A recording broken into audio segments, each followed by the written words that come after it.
Mr. Horn, Present. Mr. Eckhart, Present. Mr. Miller, here. Mr. Green, here. Dr. Alexandrovich, Here. Ms. Kozierski, Here. Mr. Ketchenberger, Here. Ms. Schroeder, Here.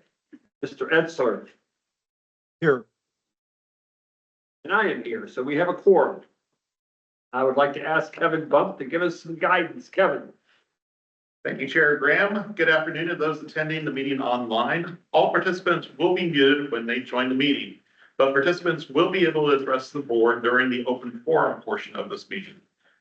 At the end, we do ask that you identify yourselves when speaking. Participants must only send chat messages to the host. For those joining us via Teams, if you have a question or a technical issue during the meeting, please use the raise hand or chat feature. To access the raise hand or chat feature at the top of your screen, depending on your device, you will see a menu bar. You may have to touch your screen for the menu bar to pop up on a mobile device. At the beginning of that menu, there is a chat icon, which you can click on to show the chat dialog box. You should also see a raised hand option. Please utilize the raised hand option or chat features if you have any questions or comments, and you will be called upon at the appropriate time. If any members of the press have joined us via Teams, please utilize the chat feature or email media@idem.in.gov if you have any questions. If you wish to speak during the rulemaking hearing portion of today's meeting, please fill out a speaker card using the forms link provided in the chat. You'll be called upon at the appropriate time to give a brief testimony. Please specify in the comments box on this form which rule you wish to speak to, the Knox-Rack rule or the Copper-Lead rule. Only meeting attendees who have filled out the form will be called upon to speak.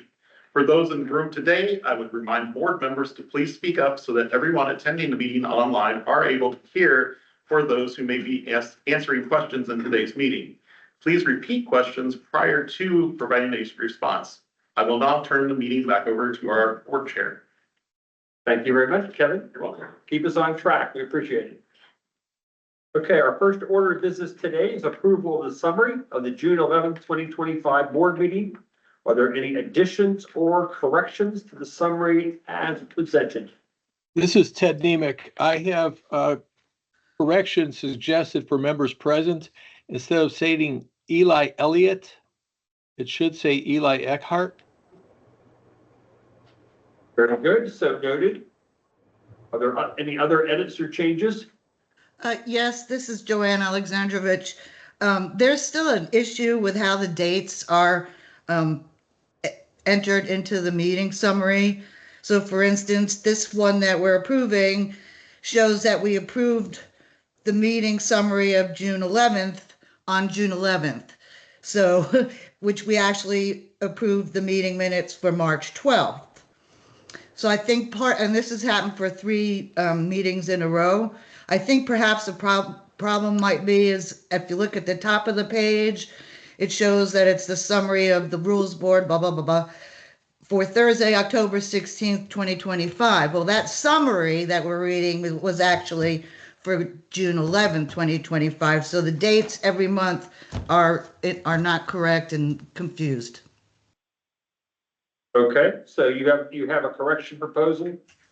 Well, yeah, the approval of meeting summary is March 12th, 2025, not June 11th. And, and you might specify at the top somewhere that this is a meeting summary of the June 11th meeting. Okay. Any other corrections or changes? Okay, do I have a motion to approve? So moved. Do I have a second? All those in favor? Aye. Aye. Okay, approved as amended. Item reports. Sir Woods, you are on the floor. Thanks so much, Chairman Graham. I appreciate it. And thanks everybody for being here. I wanted to thank you all and not I know we've got a full agenda, and I'm really excited to maybe preview a couple things that we're gonna do that are a little bit different. I also wanted to thank you for the time and expertise in reviewing the two rules that we have today. And welcome Brianna Schroeder, I think our new Environmental Rules Board member. We're very excited to have Governor Braun's appointment to serve representing agriculture and add a lot of value to the board. And thanks for your flexibility. I know we've changed the timing of this meeting and really appreciate you all's taking a close look at some of the actions that we're presenting to you. Wanted to give you a few quick updates from IDEM. We've got some really exciting things happening with our team, including we've got lots of exciting roles and responsibilities we're trying to fill right now. And so if you know of anybody who wants to take the challenge of public service and take a pay cut and get yelled at a lot and have a .gov email address, we've got some really exciting roles on our website where we're looking to hire key positions throughout our agency. And really excited about that. I'll say we've just lest you think that we take your service on this board for granted. I'm really excited to share with you, I think I shared earlier this year that we were looking at some opportunities here, but we actually have 7 IDEM experts who have thrown their hat in the ring to serve on various EPA federal advisory committees. One that I think Dr. Graham is familiar with, the Science Advisory Board, as well as the Clean Air Science Advisory Committee. So we're hopeful that our colleagues at US EPA will recognize the value of having state experts on those boards and waiting to hear back on those nominations. We've had, I think we've shared previously from between transitions happening at the federal level, which continue to be a little bit bumpy between government shutdowns and a little bit of uncertainty, but also transitions here in the state, executive orders, very busy legislative session, a pretty full plate. And that's included not only some high priority projects in terms of rules and major permits and thinking through things like that, but also items like getting our staff back to the office as of July 1st. And so I think we really appreciate their patience as we work through that process. Fortunately, they're returning to, largely effective office space that in many cases have been fully renovated. So they're 5 days a week. We've also implemented a flexible alternate work schedule that a lot of folks have taken advantage of to try to get the benefits of a hybrid schedule while also recognizing the value of collaboration and energy we have from in-office work. But that's been a challenge for the 800 or so employees we have at IDEM, but I'm really proud of them making sure that we're meeting the mark and continuing to serve the public in a very positive way. I'll also say we have several folks throughout our agency who've taken on the challenge of serving in leadership roles with various intergovernmental associations, where we get together with other state environmental agencies on air, water, and land issues, and really excited that folks have been willing to help be thought leaders and share our talents and experience with other states. And so that's something that's really exciting from my perspective. And then just a couple of things I wanted to mention, one being we've, I think, seen some really good opportunities to, under Governor Braun's leadership with our vertical structure, we're doing even more collaboration with other agencies working on energy and natural resource issues. So really good opportunities within IDEM to also get people together. So we started with some work group around enforcement and compliance issues to try to compare notes where we have some opportunities to learn from each other, to be a little bit more consistent in how we do inspections or notices of violations or civil penalty development, things that we are doing every day to make sure that we're, clearly following the law and being consistent and communicating, sometimes over communicating about how we carry out those activities. And I think we've seen some early benefits from that sort of collaboration. And then finally, I'll just mention we've put together this group, and I may have talked about it before, but our extended leadership team, many of whom are here today. We've got a good crowd from IDEM, but about 100 key leaders at our agency, from our assistant commissioners to branch chiefs and section chiefs to senior technical leads that tend to be mentors for folks in their subject matter expertise.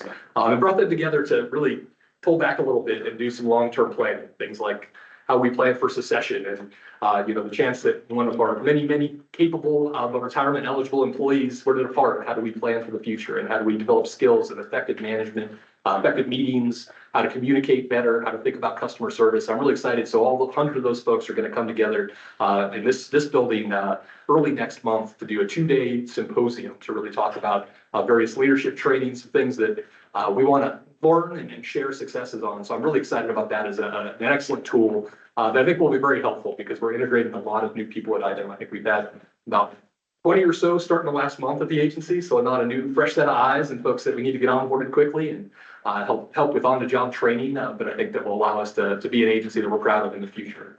I just had maybe 3 other things I was going to mention real briefly. One being, you may have seen if you're signed up for our press releases or our social media accounts, we've been really undertaking a pretty concerted effort in the last month or so that will continue in the future to help communicate with the public. And I think in our role, not only as regulators and permitters and enforcers of our environmental laws, but really as folks who can help provide messages about the multi-decadal progress and environmental success in the state of Indiana. And so we focused initially on some water quality successes.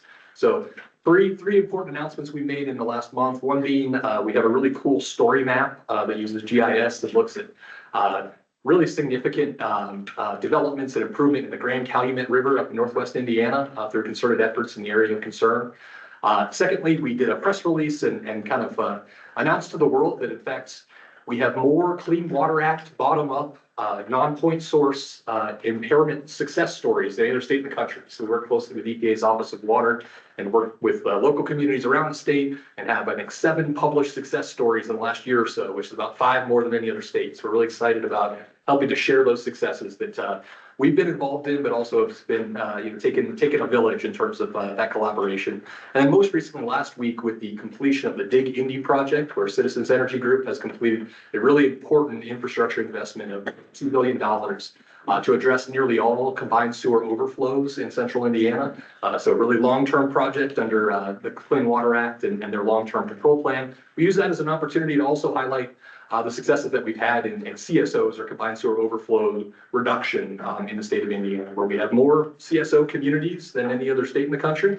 We also have more successful approved long-term control plans, and statewide have seen about a 70% reduction over the last 20 years in these events that have a really significant impact on the water quality that Hoosiers experience. So we're going to keep trying, and we've been really excited to see that other folks have kind of picked up that mantle and helped to share those stories, local news stories, and would really appreciate if you see those opportunities to help share in light of your role on the board, that success that we've seen over time. And we're going to keep trying to pound the table, because sometimes it takes probably 10 or 20 times the effort to get the good news out as opposed to the bad, but really proud of the partnerships that we've had to lead to that success. And then the last item, other than maybe a quick preview, is I did want to give you an update. We have, I think, been carrying out what we told you earlier this year, which is a really concerted effort to engage our federal counterparts. So I mentioned Federal Advisory Committee as an opportunity to shape EPA regulations on the front end. We've also been filing a lot of comments on various EPA proposals, and several in the works now, and some issues that we haven't always weighed in on in the past. So right now, I think we're working on comments to US EPA, for example, on the Toxic Substances Control Act Risk Evaluation Framework Rule, which, depending upon how EPA interprets it, could in many ways supersede some of our roles as a state environmental agency. And to weigh in on how you should consider unreasonable risk of chemicals and pollutants, but also things like effluent limitation guidelines for the steam electric or the power sector, where EPA has proposed changes in deadlines. And then several others. I think we're expecting to see a number of other EPA rules, like Waters of the United States, provide some definition in light of Supreme Court decisions, and several other topics here in the coming weeks. And so we've been very active there. I had an opportunity a few weeks back to go to DC and testify to the House Energy and Commerce Committee on some opportunities for updating the Clean Air Act and helping to oversee continued environmental progress and air quality success, while also looking at opportunities to reduce unnecessary permit burdens. So I had a perceptive audience, had some other state and industry and other stakeholders engaged, and I think there was a fair amount of bipartisan consensus, which isn't always the case, but a good opportunity to also brag on the success that we have in terms of permitting efficiency and air quality successes over the last several decades. And then the last thing I was just going to mention is I think, we're looking ahead to the 2026 legislative session, and we'll provide some more details at an upcoming meeting about what that looks like. But we have been very steadfastly implementing some of the recent laws passed in the 2025 session, one being the Senate Enrolled Act 459. So this is our agency bill related to water cybersecurity. So working a lot with localities and water systems to help make sure they have baseline cybersecurity protections. That bill also authorized this board to potentially look at rulemaking around industrial water reuse in the future. And so we'll look forward to working with you all there.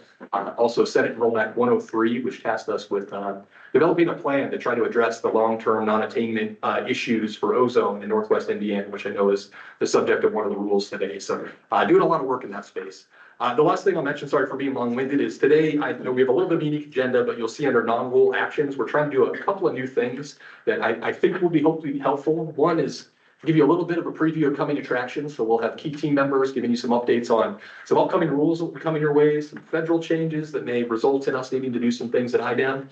And then kind of a couple big gnarly questions that are more in the essay form where we could use your advice.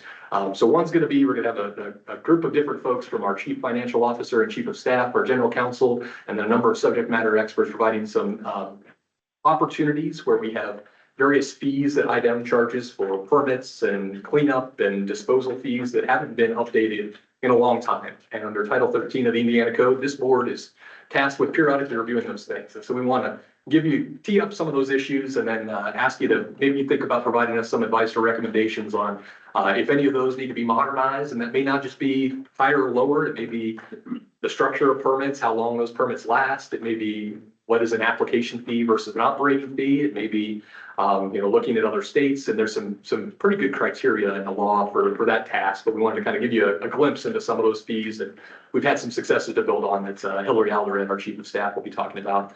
And then secondly is kind of implementation of various executive orders, but in particular, I want to tee up one other kind of essay question for you, which is we'll talk a little bit more about it, and I think that one they'll kick to me, but to talk a little bit about Executive Order 2538 that the governor signed, where we decided to solicit public comments on IDEM regulations that were in need of potentially being revisited because they are unnecessary or overly burdensome or don't improve the environment. We got a lot of public feedback, and we've got a few ideas of things that we think make sense that we'll likely be bringing to the board in the not too distant future, but also wanted to ask you for what you think, and not necessarily at this meeting, but I thought it may be a really good topic, as you all have obviously a lot of experience working with IDEM and from your viewpoint from the board. So I wanted to tee up those as kind of outside the box essay questions, less about approving a final rule and more about trying to get some feedback and really benefit from the great representative viewpoints that we have on this board. So with that, I'll close, but also happy to answer any questions if folks may have.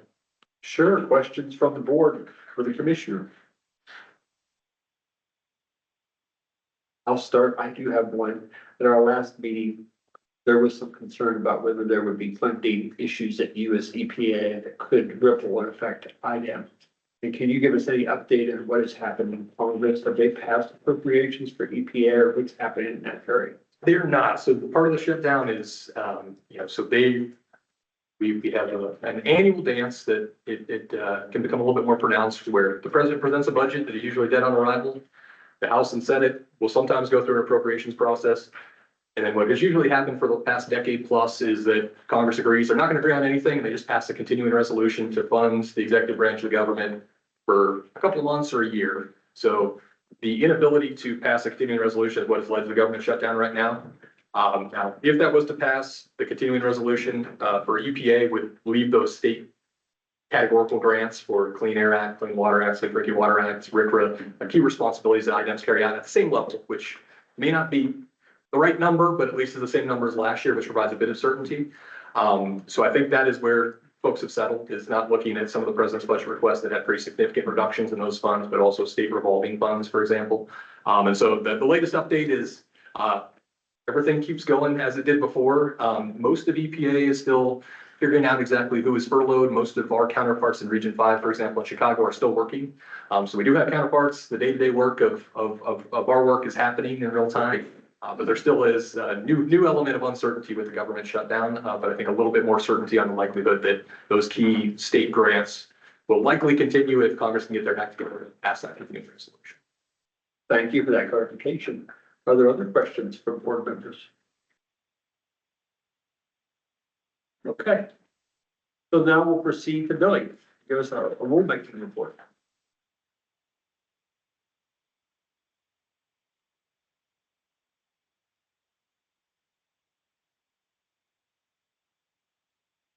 Good afternoon. My name is Billy Franklin. I am the chief over the rules development section within the Office of Legal Counsel. Currently, we have our next board meeting scheduled for December 18th, 2025. At this time, we plan on presenting CCR, also known as the Cold Combustion Residuals Rule, for final action. We also plan to discuss any legislative updates, any URB policies, and Office of Air Quality will also be providing their report. That is all I have for now. Is there any questions? Questions for Billy? Okay, thank you so much. Non-rule action, modernization, update, and right sizing of item permit, cleanup and disposal fees. Brioni, are you here? You may take the floor, and I will count on you to introduce your colleagues as necessary.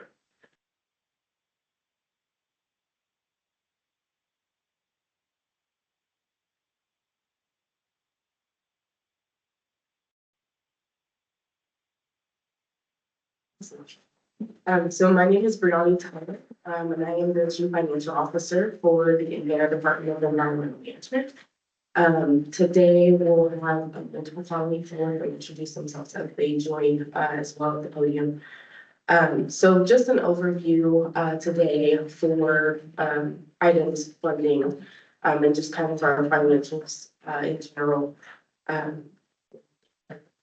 So items funding is made up of three categories, which are general funds, dedicated funds, and federal funding. Of those categories, we are 26% general fund, roughly 59% general fund or dedicated fund, and 15% of federal funding.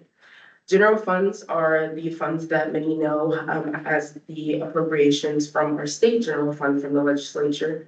Dedicated funding is comprised of our revenue that is received from our agency's revenue generating activities, like fees, cost recovery, fines, penalties, permits, all of those, everything under that umbrella there.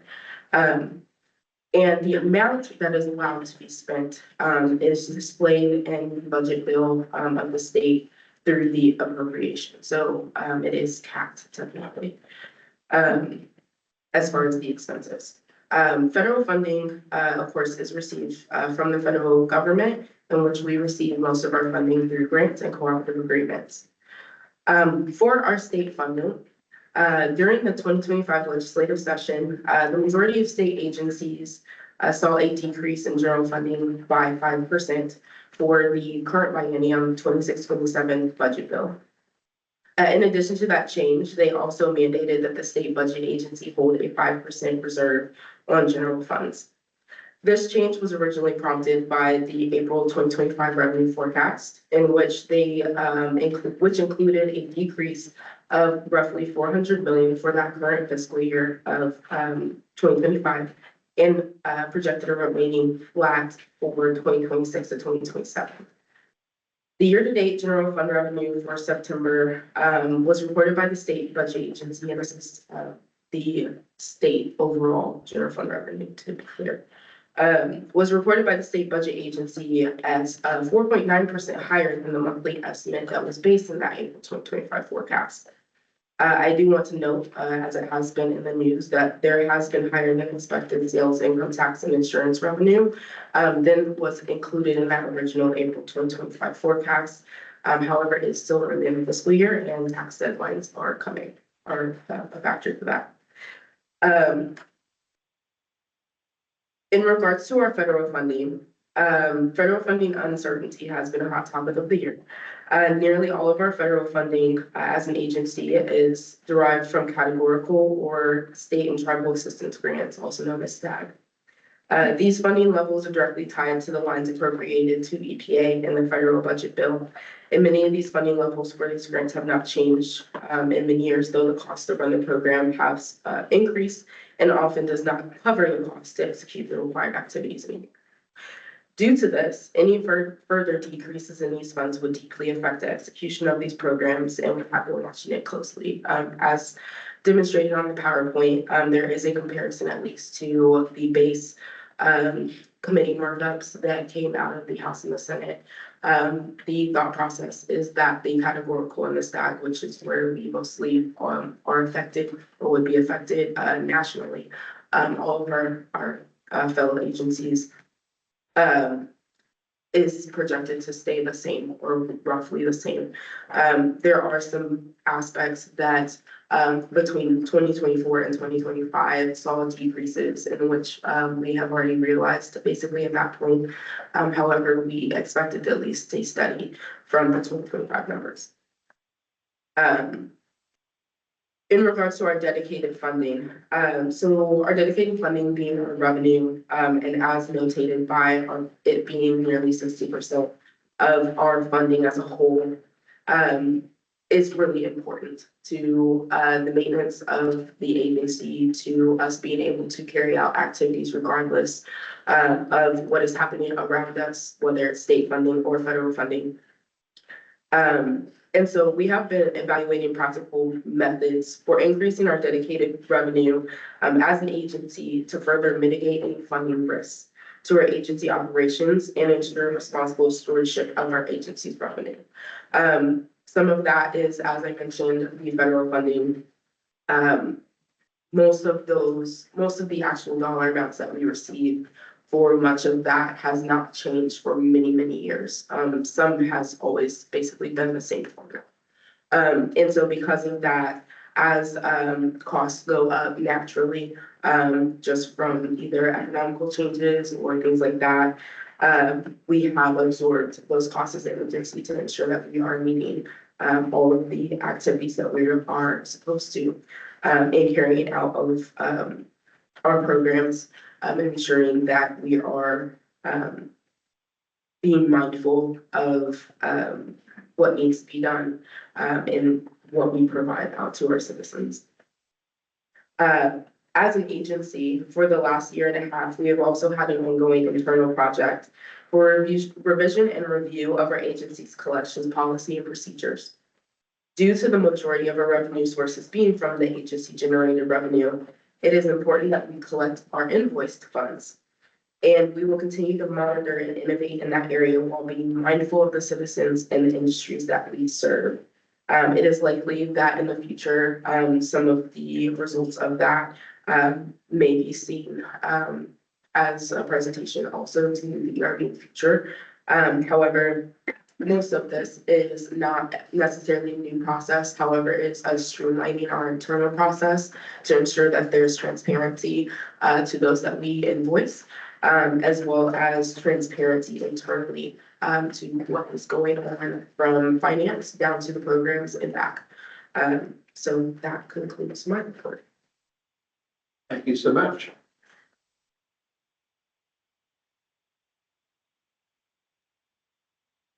And are we going to hear from Hillary?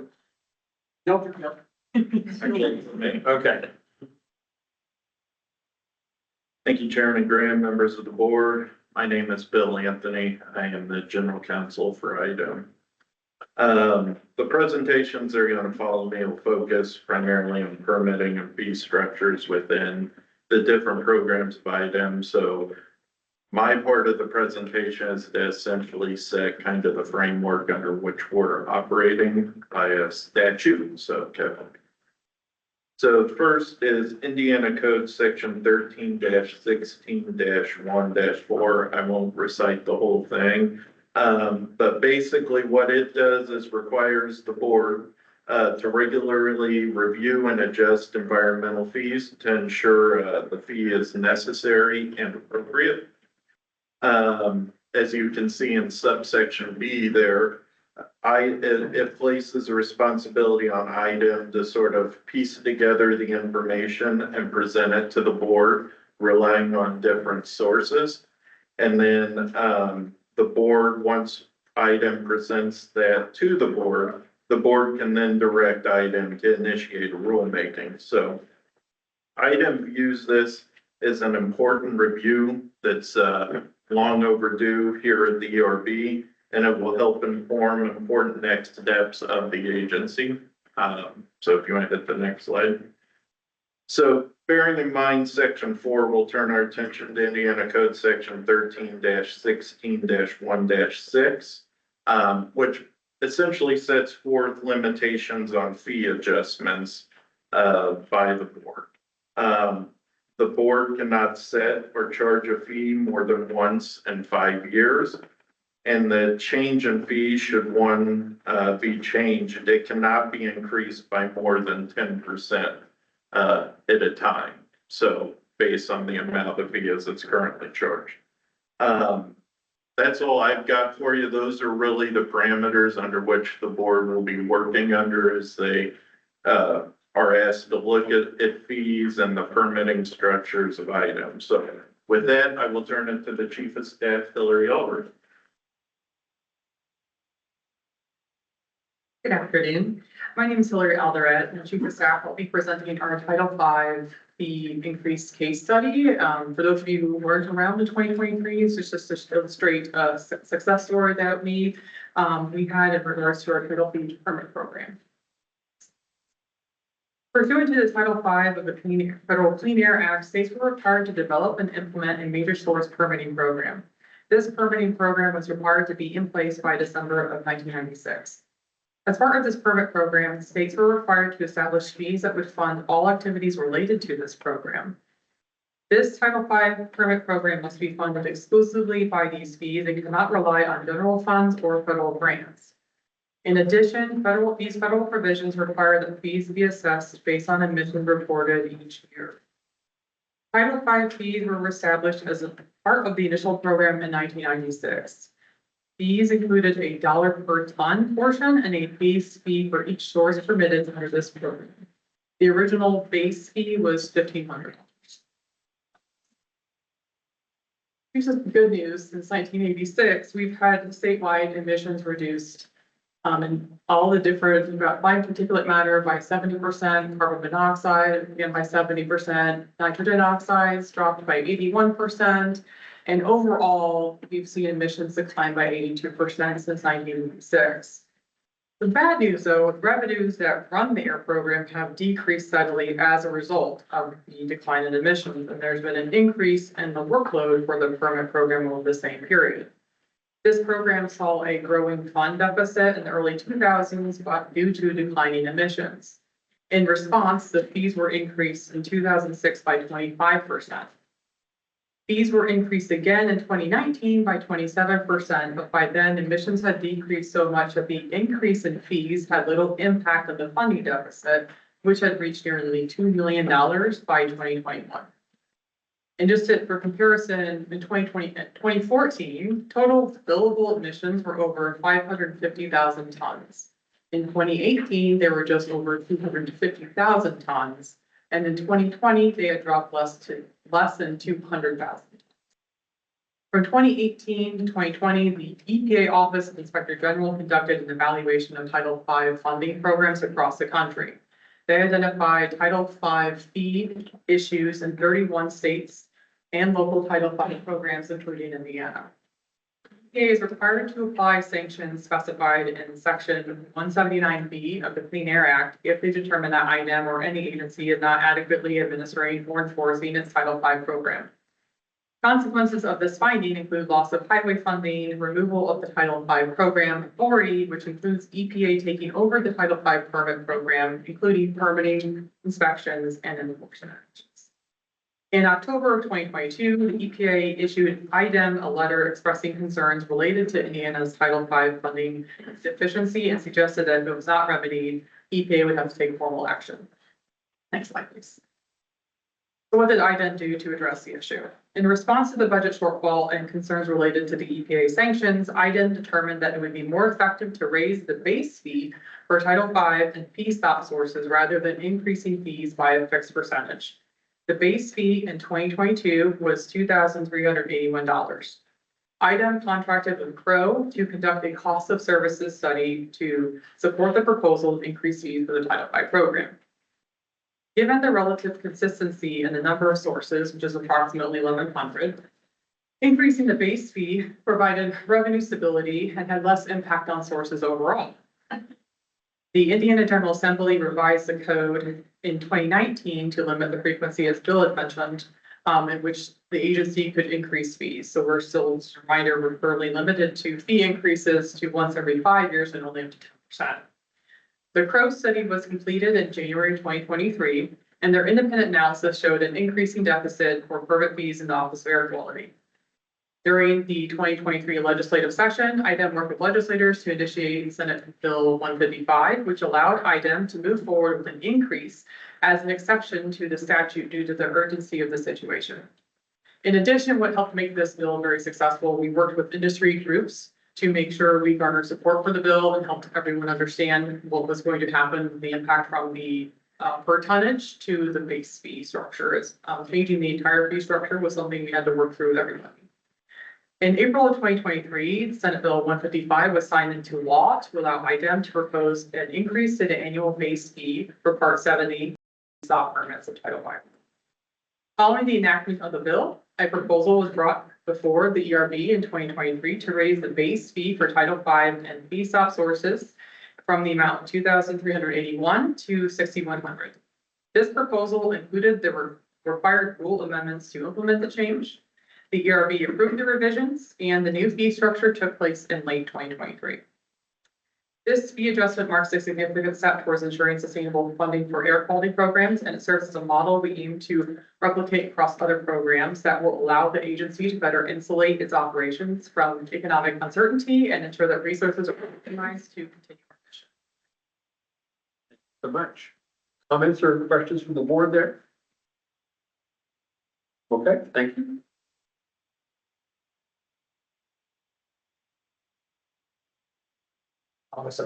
Yes. So do we have Bill or Valerie say anything? No? Hello, I'm Andrew Pappas, Deputy Assistant Commissioner with the Office of Land Quality. Talking about some of the fees we have in our office, and also with all of our staff. Next one. I'll be specifically talking about the project management billing rate. So the Office of Land Quality has a remedial services branch that provides services, project management services to facilities and companies that have had releases. We currently have a bill rate at $75 and we'll be working that bill rate up to $100 in January.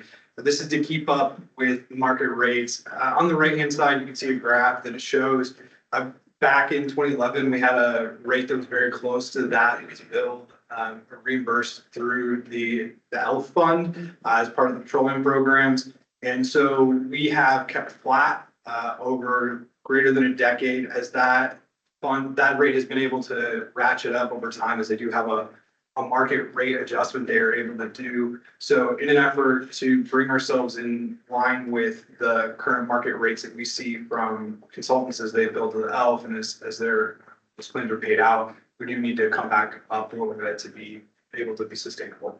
So I'm going to hand over next to Thomas Preeke, who will talk about some of our permit programs, the fees and the rates related to those programs. Before I do, is there any questions?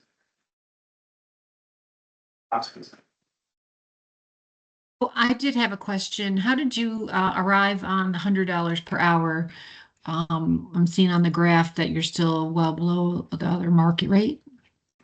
Yeah, thank you for the question. $100 an hour is coming up to be an increase in market rate that seems to be reasonable what we're seeing in the market, while it is considerably lower, in my opinion, than what we do have in place for petroleum programs. Both that we work with on the commercial side, those responsible parties will be paying, do not want to see a dramatic increase to the cost of doing business with the agency. We do want to make sure that though we are getting to some extent equitable with what we are seeing for other reimbursement rates for third-party markets that are doing similar work in the same behalf. So. Thank you. So the follow-up question is, are you trying to cover a deficit or a delta, or is this just a future fee?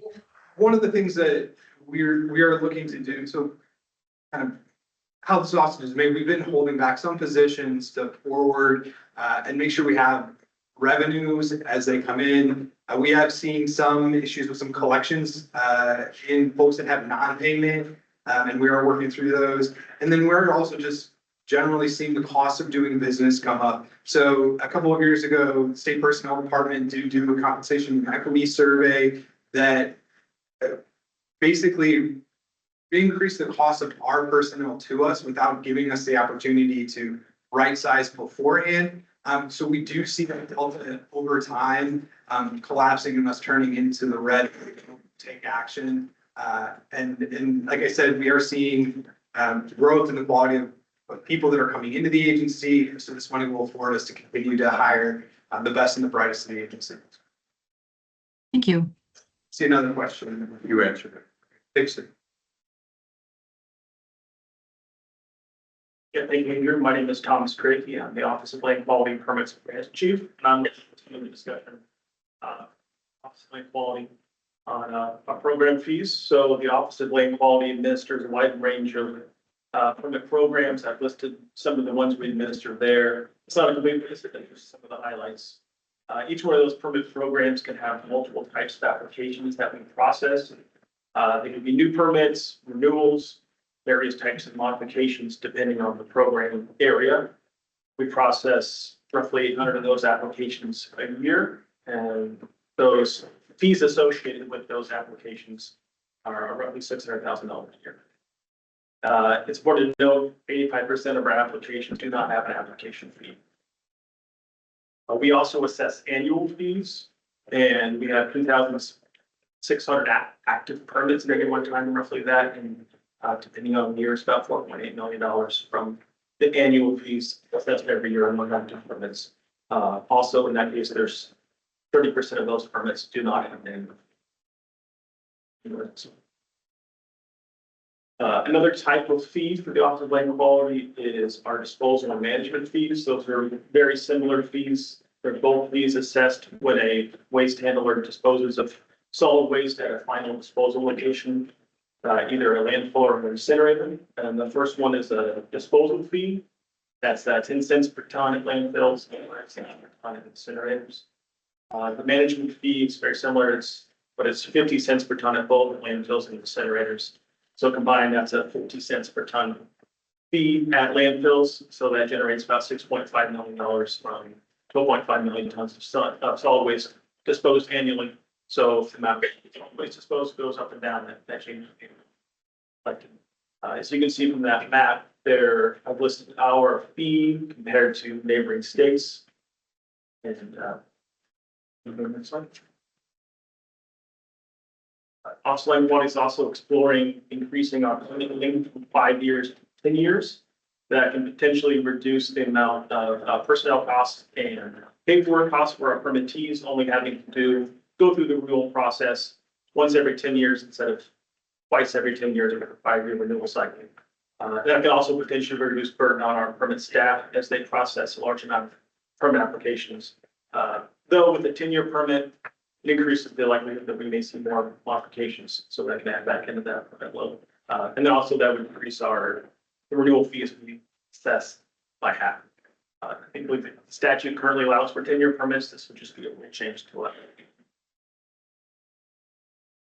Questions? On your second slide, it indicates the various costs per state, and that Indiana handles 12.5 million tons, I believe. How does that compare with other states in terms of the amount of tonnage? And I have to get you that number. I don't know the number for each surrounding state. It may be that some solid waste is coming from out of state into our state, so we may be higher per capita. I'm not sure. that's what I was curious Yeah. about. And then in your first slide, you talked about the applications that don't have a fee. Why are some of them without fees? Some of them could potentially be smaller programs that have high volume permits, or they just historically not had a fee, or, yeah.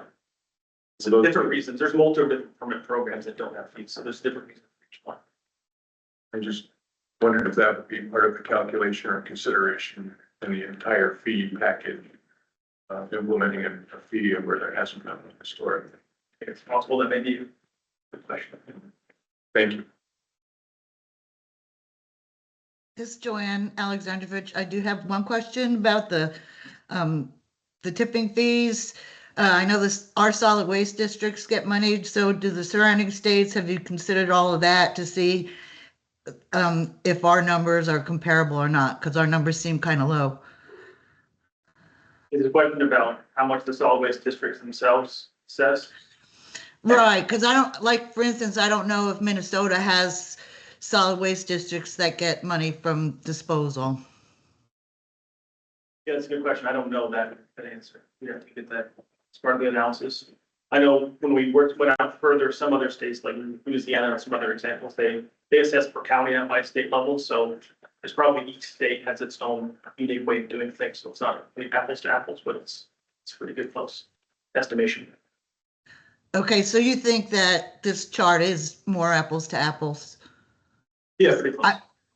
Okay, I was just wondering if the differences in county solid waste district fees might make a difference. So that's my question.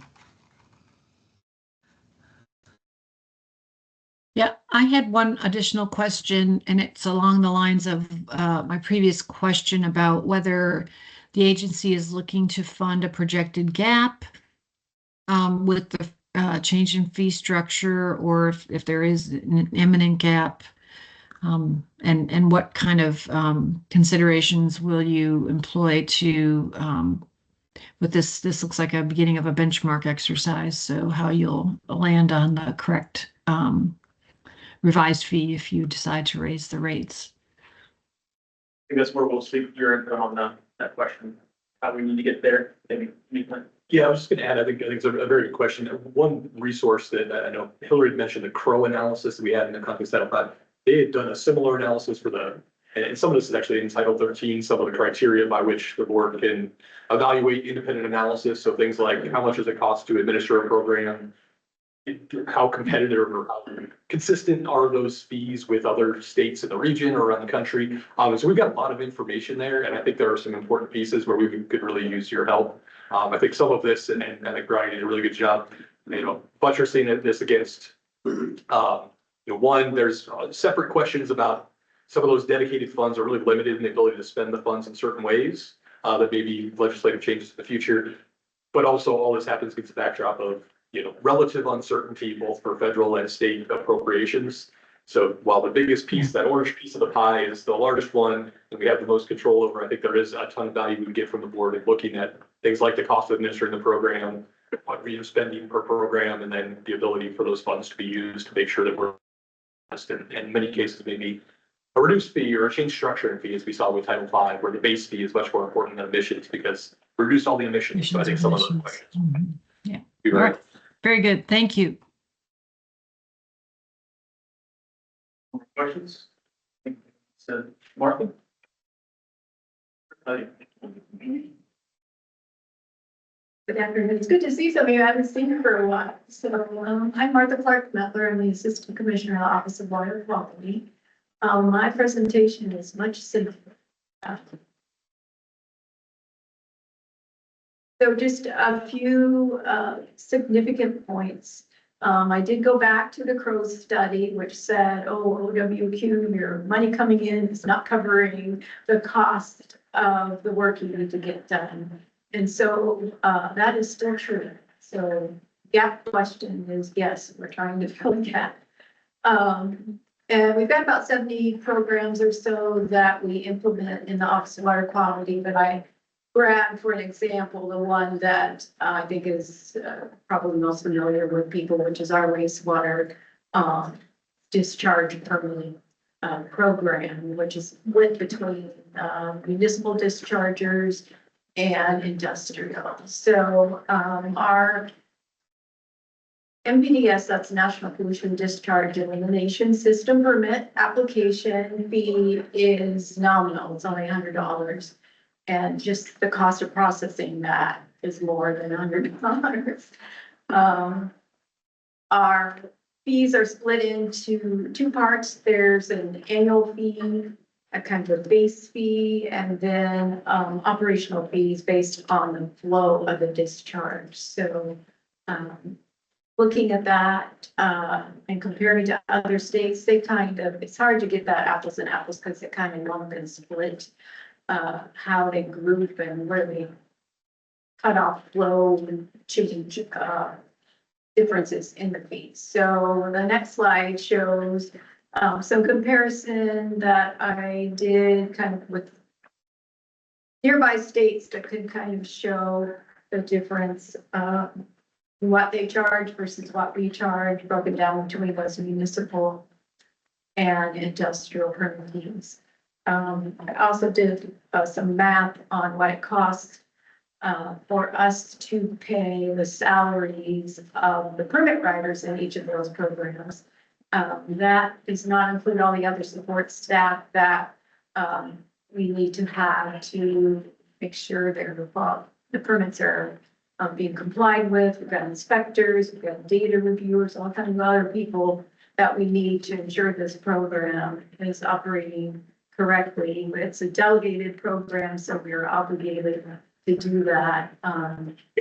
Instead of yes, back out, we're happy to be in. I don't think you want that. So it's pretty basic information. You might need some time to process the numbers, but if there's any questions, I will try to answer.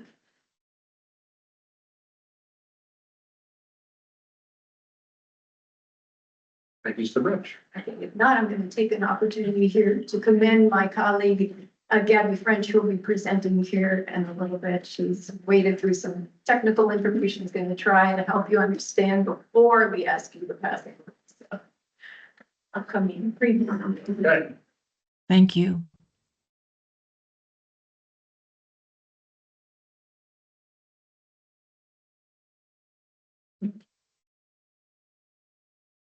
You're up next. Okay, Commissioner Woods on the opportunity to revisit.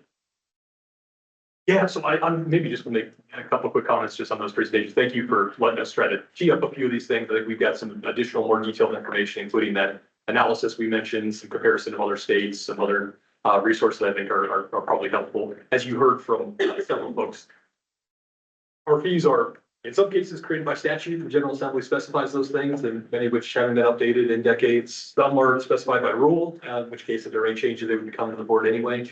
And then some are like labor rates, where it's more of a policy that we've adopted that is designed to be a little bit more flexible. And so we want to put everything on the table for you to have that periodic review to help inform us and you know, let you look under the hood. So I really appreciate that, you know, not all of those decisions will necessarily be in the board's hands, but I think the advice that you would give us about how to make sure we've got a modern system of revenue that provides certainty, allows to, I'll just say, other states, as they face the uncertainty that we talked about, have been thinking about de-delegating programs and sending their air water programs or key permitting programs back to EPA and saying, good luck. I'll just say from my perspective, I don't think that would serve Indiana well. So we want to make sure that we, you know, one, providing great customer service, and two, that any of our fee programs are serving their purpose, which allows us to hopefully administer great programs to help continue airline and water progress. So really appreciate you all being willing to take a closer look at some of those issues.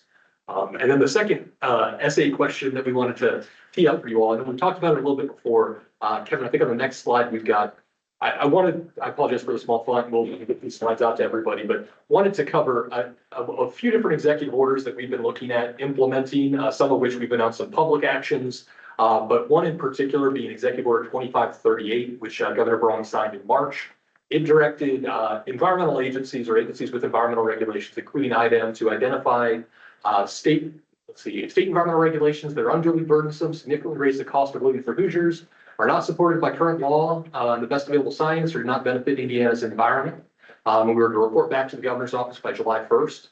And then you'll see similarly some additional language that if there are rules that are more stringent or burdensome than federal requirements, we have an additional reporting requirement to report back what we can do, or if there's any changes that need to be made in any of those rules. We do have some programs that are almost exactly identical, as you all know, to the federal programs. We have a few others that are unique, like our confined feeding operation programs, our isolated wetland statute, that are not identical to equivalent federal requirement. So we took on this task and said, we've got a few months, and while we think most of our rules generally follow that trend of being good common sense, we don't have too many words. They generally match up with the federally incorporated rules that we have delegated authority from EPA. We don't know everything, so we're going to do some thinking. And we're going to take suggestions from our staff, but we're also going to seek feedback from the public. And so we'll talk a little bit about what we heard back. But on the next slide, I wanted to mention this happens against the backdrop of several other executive orders, and sorry to put a small font on this.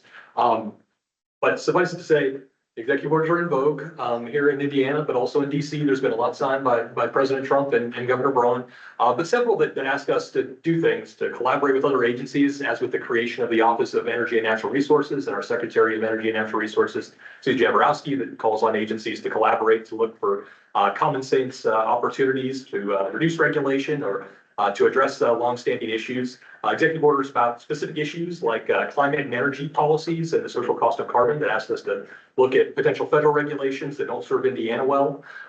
Specific sectors, looking, for example, at the future for coal and natural gas, as well as opportunities for things like rare earth recovery in certain sites, or next generation nuclear development.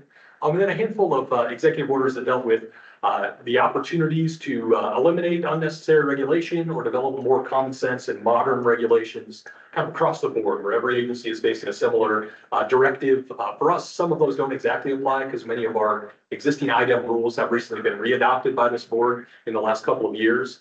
But we still are complying with the spirit of those executive orders. So I'll just mention, for that one where every agency has been asked to look at the competitiveness of the regulations, opportunities to eliminate unnecessary requirements, we're really taking I'll say a three-step process. One, I'll talk a little bit about some specific rules that we either got feedback on from the public or that we've identified as we think good opportunities for common sense elimination of red tape that will continue environmental progress. The second is we're taking a close look at Title 13, so the General Assembly's code relating to environmental matters.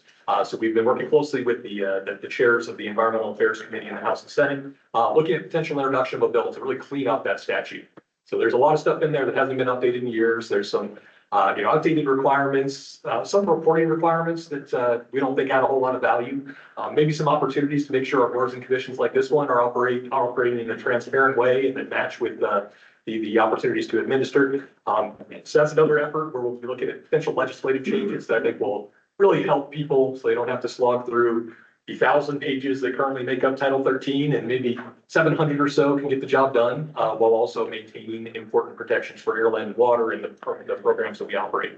And then a third is really a cross-cutting one, which is Executive Order, I believe this is 2517, around reducing regulatory costs and really directing agencies like ours to commit to a target of reduced burden, which is kind of broadly defined. But I'll say in that space, what we haven't really talked about a whole lot publicly, but what we've committed to doing is really over the next 3 years to taking really big chunks of our administrative code.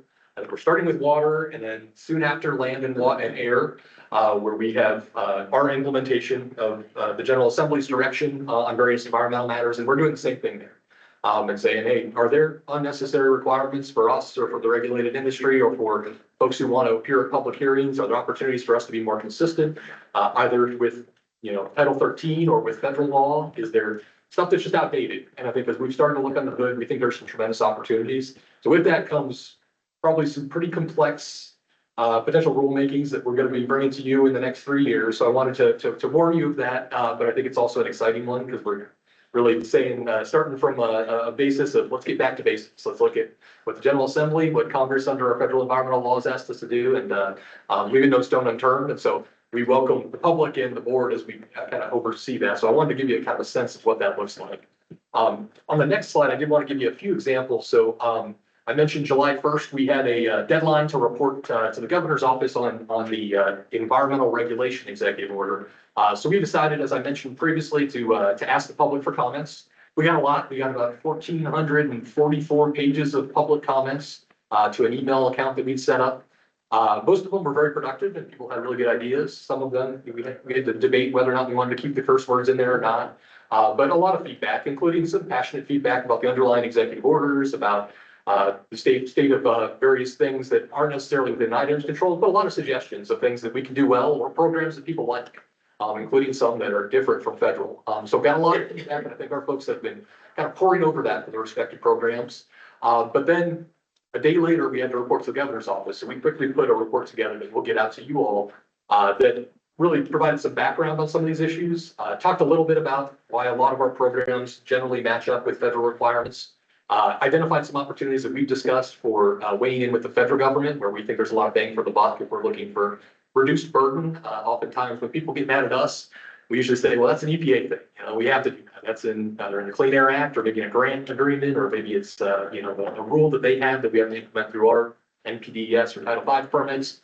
But if we agree that that's an unnecessary requirement, doesn't improve the environment, what are we doing about it? So that is a piece of that report.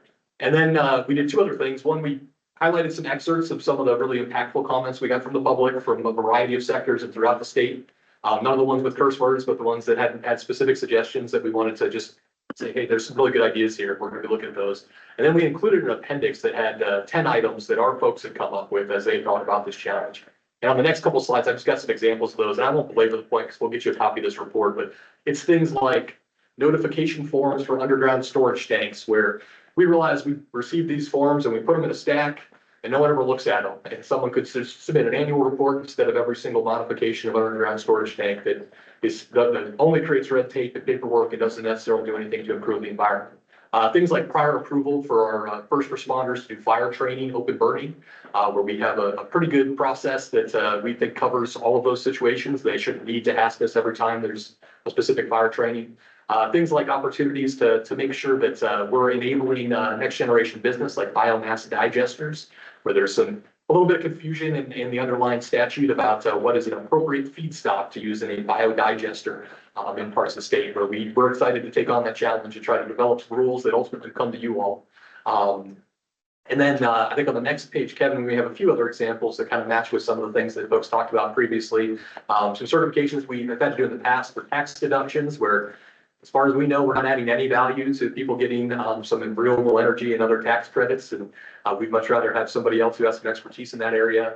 I mentioned before some flexibility in certain funds. For example, our electronic waste fund, where we receive fees from manufacturers of electronics that then ultimately come to us for extended producer responsibility take back programs. But we found that we don't have enough authority to spend the money on an annual basis. So we usually have a 6-figure balance there. And we think if we collaborated more with localities and solid waste management districts, we could do a lot more good. And so there may be some legislative changes in spaces like that. And you'll see a couple others there, including the last one, which is some non-rule policy documents that are a little bit outdated that we think could be rescinded. That would help provide clarity. We, in some cases, have adopted those things in the rule going through the ERB, but that those are outdated and may not need to exist, and then we can clean up some of our work through some of those actions. So we identified 10 things, and not all of them are huge, big ticket items, but I think for some of the affected folks where they don't have to submit an unnecessary report or where we're not getting a lot of value, I think we're excited. But each of these are a little bit different in how we'll need to tackle them. But there's probably several more, and so we would love to get you all's feedback on this, using the public feedback we got, the underlying executive order, what we put together in terms of ideas to see if maybe there may be some other areas that we should be tackling in the coming years. So just wanted to kind of give you an update on what we've been doing there. I think we've been trying to be as open as possible with folks about this, and I really, really appreciate, one, you all taking the challenge, and two, the public really weighing in for this really open-ended question. Tell us how we can do better in terms of the IDEM regulations that have a big impact on Hoosiers. So just wanted to kind of give you an update on that end, but also issue a little bit of a challenge to see if y'all can help and guide us moving forward, because a lot of that work will end up coming to the board. And the last thing I'll just say is I've been involved in environmental regulation at the federal and state level for way too many years. And I think one thing that I think folks in this room totally understand, but isn't always apparent, is rescission of a regulation you think could happen really quickly, but usually it takes the same or more time than promulgating a regulation. And in Indiana, that means multiple opportunities for public hearings, coming and talking to you all multiple times, and you learn the lexicon. There's a ton of value in that, but the exact same process will need to take place for the vast majority of these actions, and in some cases may require legislative action. So we recognize it's a long-term effort, and but I really appreciate you all being able to help guide us as we move forward in implementing the governor's vision for that executive order. And so I want to kind of give you a glimpse into our thinking. With that, all Questions for the commissioner on that? There's a lot there. I thought you're gonna, Commissioner, you offer a copy of the report. We get a copy of all those slides. It's a lot to eat, digest, and sleep on, or put you to sleep. How do you want to? Definitely. Thank you all. And I just wanted to get clarification. Is most of this statutory, or is most of it that we can do this? It's a little bit of each, and in some cases it's a belt and suspenders, where statutory change would help provide without any doubt that we have the authority to do certain things. So there may be value in having the legislature weigh in, but that's also not always a sure bet. And we help to provide technical assistance to the General Assembly. A lot of these are going to be either rule changes or things that are changes in policy. And as you may recall, in addition to us needing to come to you with rules or the rescission of rules, we also have a requirement under Title 13 to notify you and sort of present for non-rule policies, some of which we're looking at changes. So it's probably almost evenly in those three buckets of this definitely is a statutory change, this definitely is a regulatory change that the board will have to approve, and then some of those non-rule policy changes that might be able to be done a little bit more swiftly. Okay, other comments or questions? All right, move to coal combustion residuals. No, I missed one. Oh, the motion. The motion is considering IDEM's request for the ERB to conduct a review of various fees, as well as the opportunity to provide feedback on potential item regulations to review under the executive orders that the commissioner mentioned. I'd like to make a motion that we break into a couple of work groups in order to take a closer look at these issues ahead of the ERB meetings later this year and in early 2026.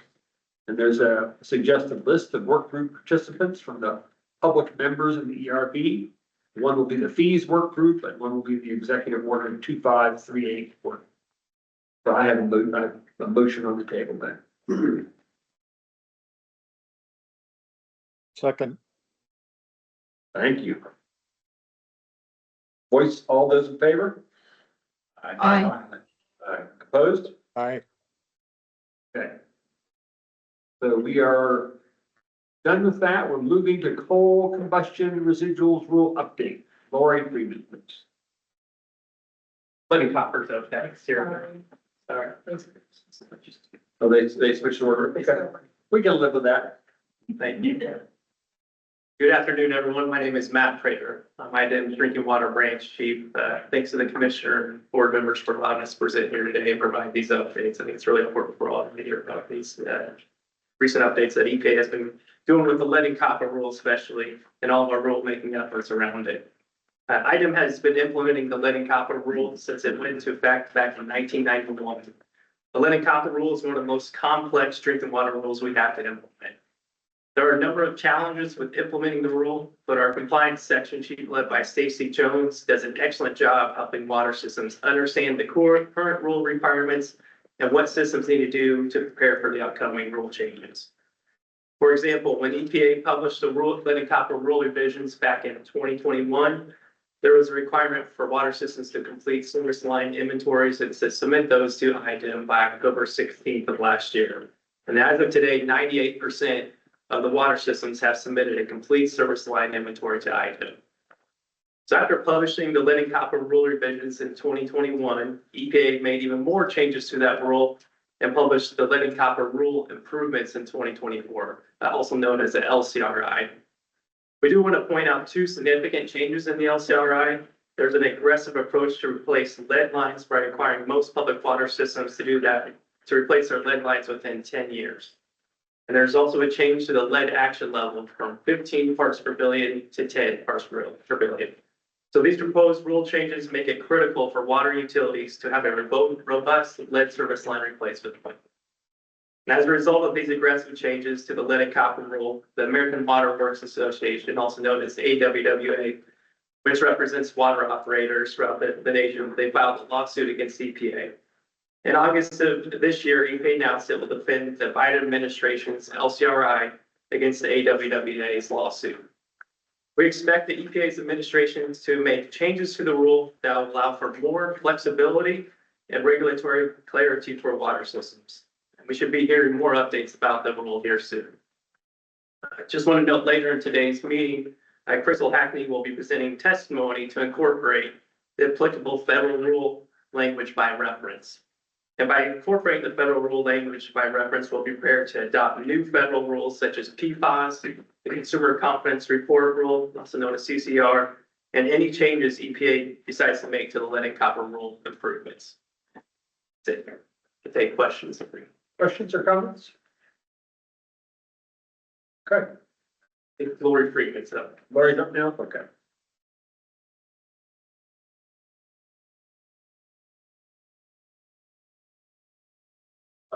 Hello, my name is Lori Freeman. I'm the Compliance Branch Chief for the Office of Land Quality, here to talk to you about coal combustion residuals.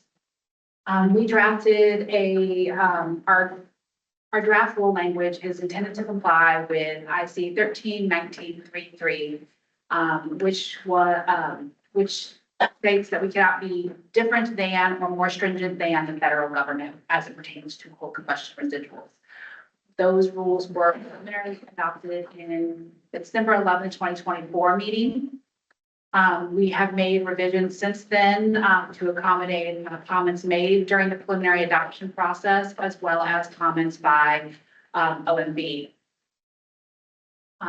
We anticipate bringing the draft or the rule to the board for final adoption in the December 2025 meeting. And after that, we will begin working on our application to seek authorization from the EPA to implement this rule.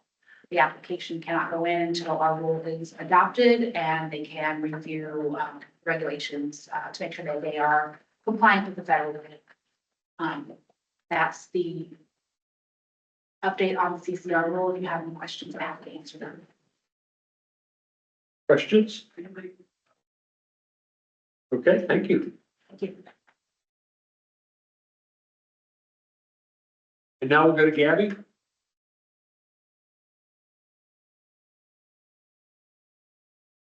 Good afternoon. My name is Gabby French, and I'm here to give an overview of our aquatic life methodology and why we like to do updates to the aquatic life methodology that we currently have in our rules. You'll see a slide in a moment, but as some of you already know, in Indiana, our water quality standards, we have two sets of water quality standards. Right now, one that pertains to the watershed that lies outside the Great Lakes region. Outside the Great Lakes region, and we call that downstate for short. So you hear me say downstate quite a bit during this overview. And we also have a set of standards that apply to the Great Lakes region. And we have differences right now between those two sets of rules. And one of our kind of overarching goals for the water quality standards program is to have consistent standards for the whole state when it makes sense to do so. And one of the items that is quite different right now between the two basins is the methodologies that are in place right now to derive criteria for substance where we have not adopted a number through this board. And we use these methodologies to look at discharges, those NPDES discharges, to see if we have to limit a pollutant that might cause harm to aquatic life. Next slide. So at a high level, Office of Water Quality plans to propose a rulemaking to update our downstate aquatic life methodology, those procedures that we use to calculate aquatic life criteria for substances for which US EPA has not published a nationally recommended criteria, and we don't have a number in our rules. So this update, we are planning to apply the Great Lakes aquatic life methodology statewide. And so by doing this, this would update our methodology and to conform with US EPA's current guidance on this, and conform to the latest science available on calculating criteria when you have a limited toxicity data set. And this will also allow us to proceed with permitting and use a more appropriate method to come up with water quality criteria. You know, when we're dealing with a substance or a chemical where we don't know a lot of information, but could adversely impact aquatic life. And so with our water quality standards, you know, we often think of our numeric standards for things like ammonia and copper, but our narrative standards are quite important as well.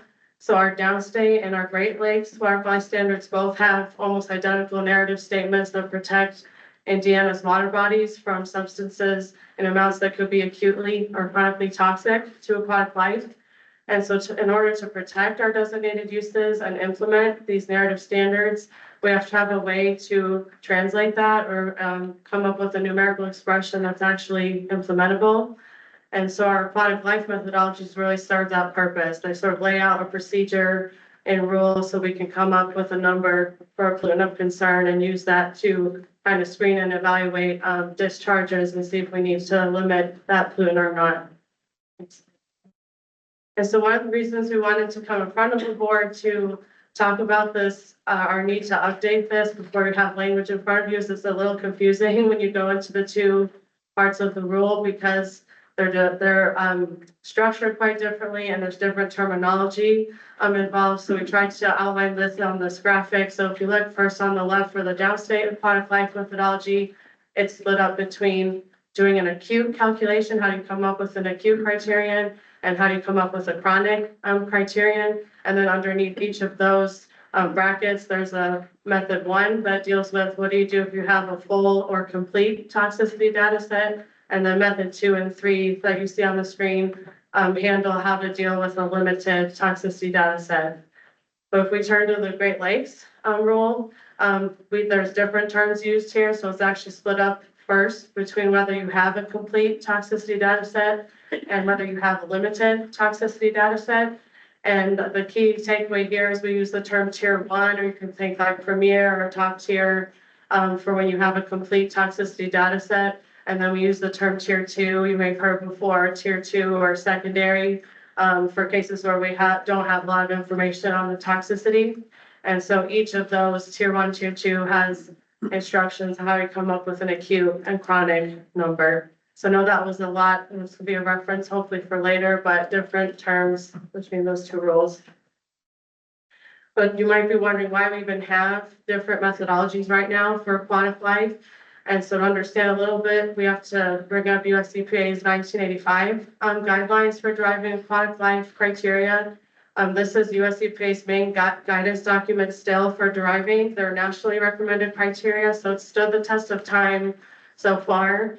And the procedures are designed to protect 95% of aquatic life organisms in the stream. And they're based on short-term, the acute, and long-term toxicity tests typically done in a lab setting. The important thing to note, though, is even though this is sort of been considered the Bible of aquatic life criteria, if you will, the guidelines do not really address what to do if you don't have a lot of toxicity information. And one important component of the 1985 guidelines is the definition of what we mean of a complete toxicity data set. And so, we can't test every aquatic life organism in the stream. That's just not possible.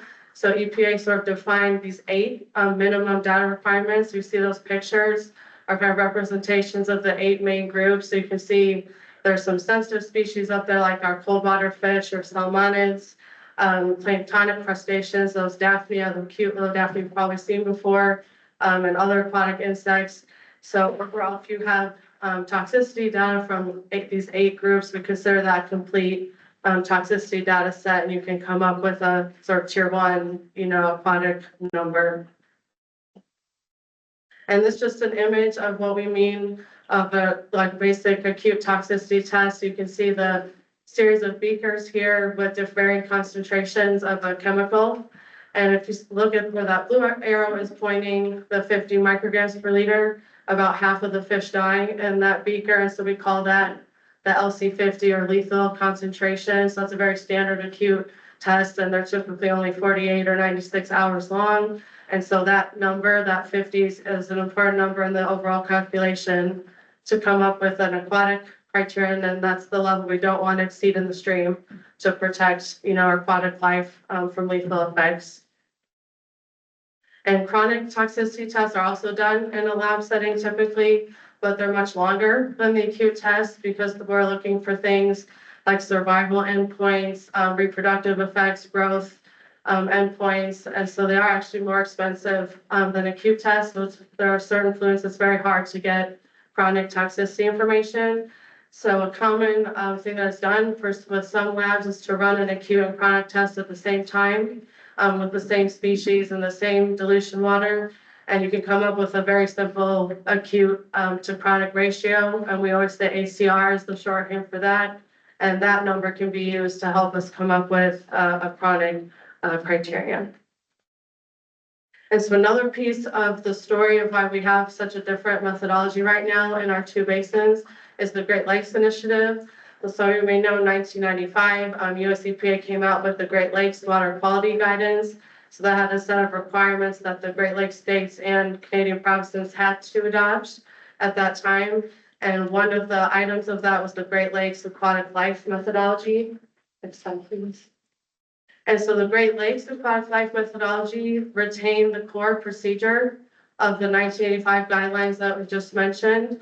So the tier 1 procedure of the Great Lakes methodology is almost identical to the 1985 guidelines. So they're virtually the same. What was new about the Great Lakes methodology is they added that tier 2 procedure to help handle situations where we have a limited data set. How are we going to, figure out what might be, harmful to aquatic life? And this was based on some statistical analysis EPA did at the time. And it did go through the Scientific Advisory Board Committee at the time and the Federal Register rulemaking process. And so that tier 2 procedure has a very specific, procedure for coming up with the derived acute and chronic value. We call those tier 2 values. And the tier 2 procedure is essentially based on applying like a protective adjustment factor that accounts for the uncertainty in terms of how acutely and chronically toxic a chemical is for certain species. And so now we can sort of compare the downstate and Great Lakes methodology. And so this is not an exhaustive list, but I want to just share the main differences and why we want to apply the Great Lakes methodology statewide. So first, if we're thinking of that top tier, sort of tier 1, we have a lot of information about the pollutant. The US EPA's, national guidelines and the Great Lakes methodology require data from those 8 minimum data requirements, the 8 aquatic life families, and 3 acute to chronic ratios for the chronic derivation.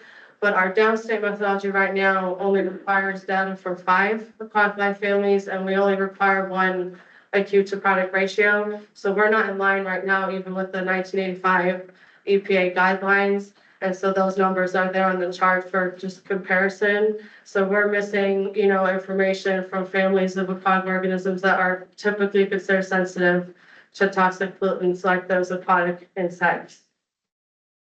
If we look at tier 2, so now we're in a situation where, it's a chemical where we don't have there's not a lot of research out there.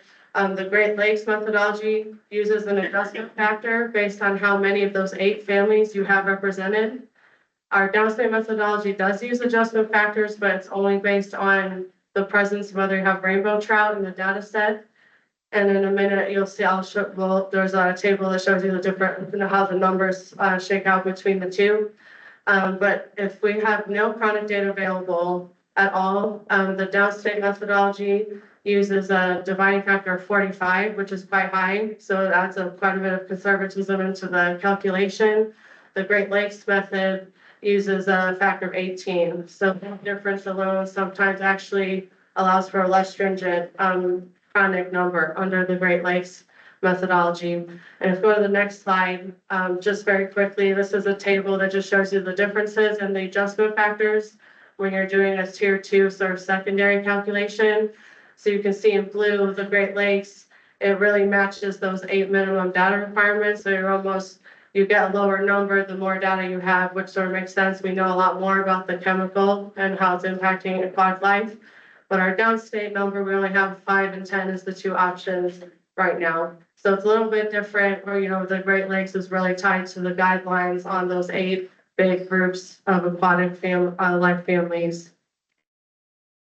And so right now, because of all of those differences, we have certain pollutants that have different numbers based on which basin we're in, and we feel that doesn't make a whole lot of sense to do that.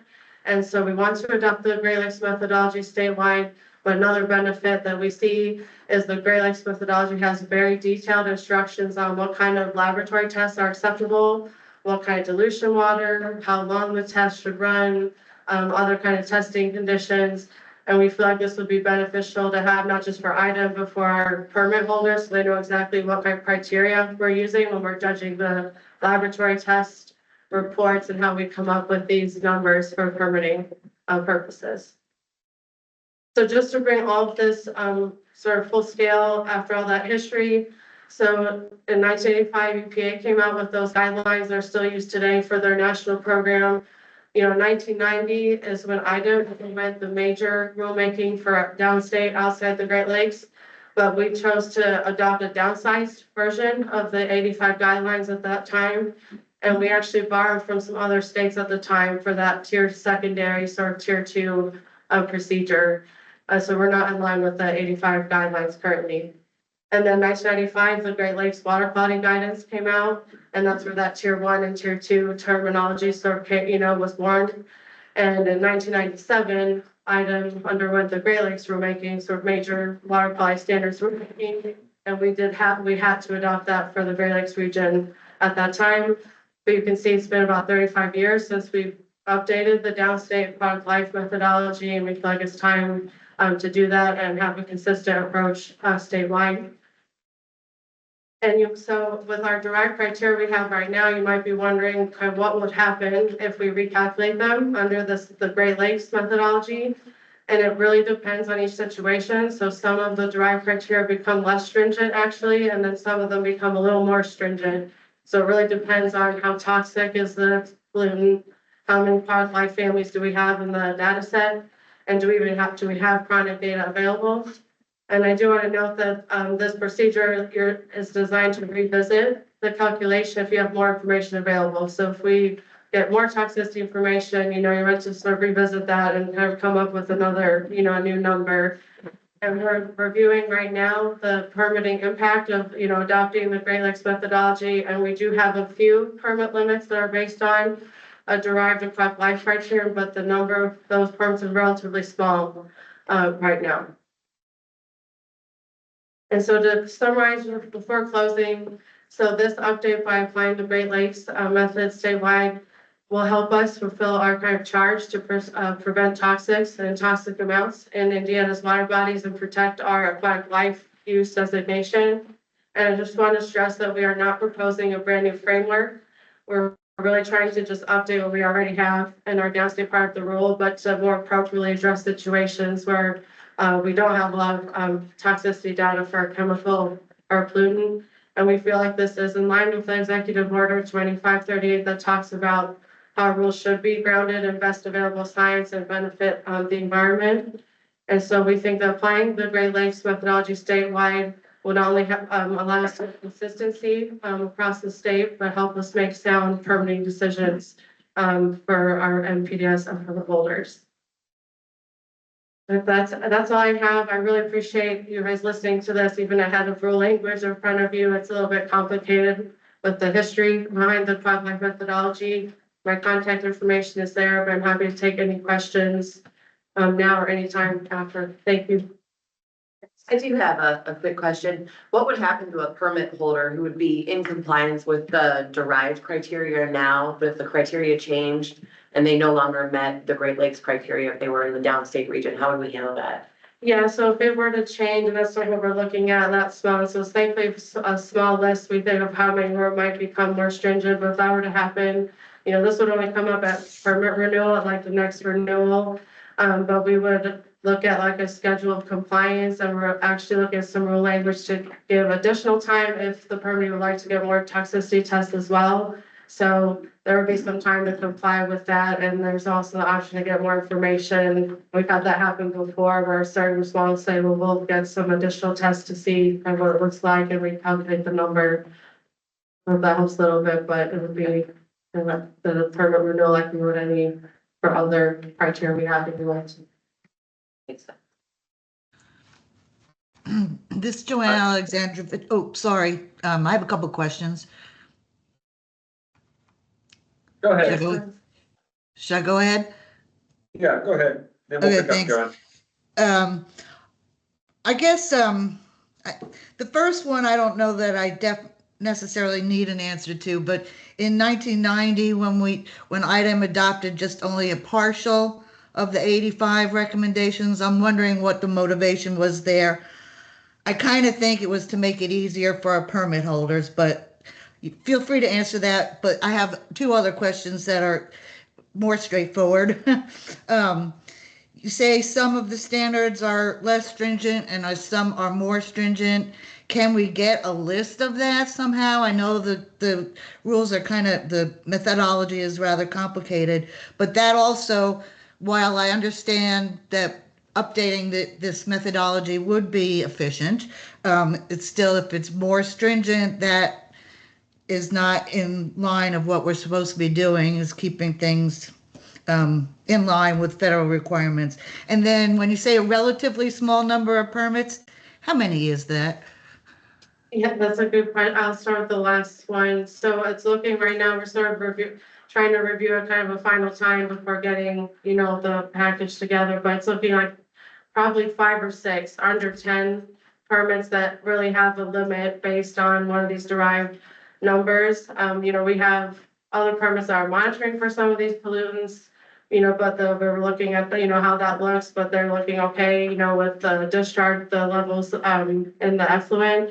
And then the other thing I didn't really mention in the presentation is technology limits apply also, and that's almost a separate, way you could have a limit. And so after looking at all of that sort of together, it's looking fairly small, thankfully about, I would say probably 6 or 7 are ones where I think would probably be an impact, you know, on a facility where it might be a little bit less stringent at the next renewal.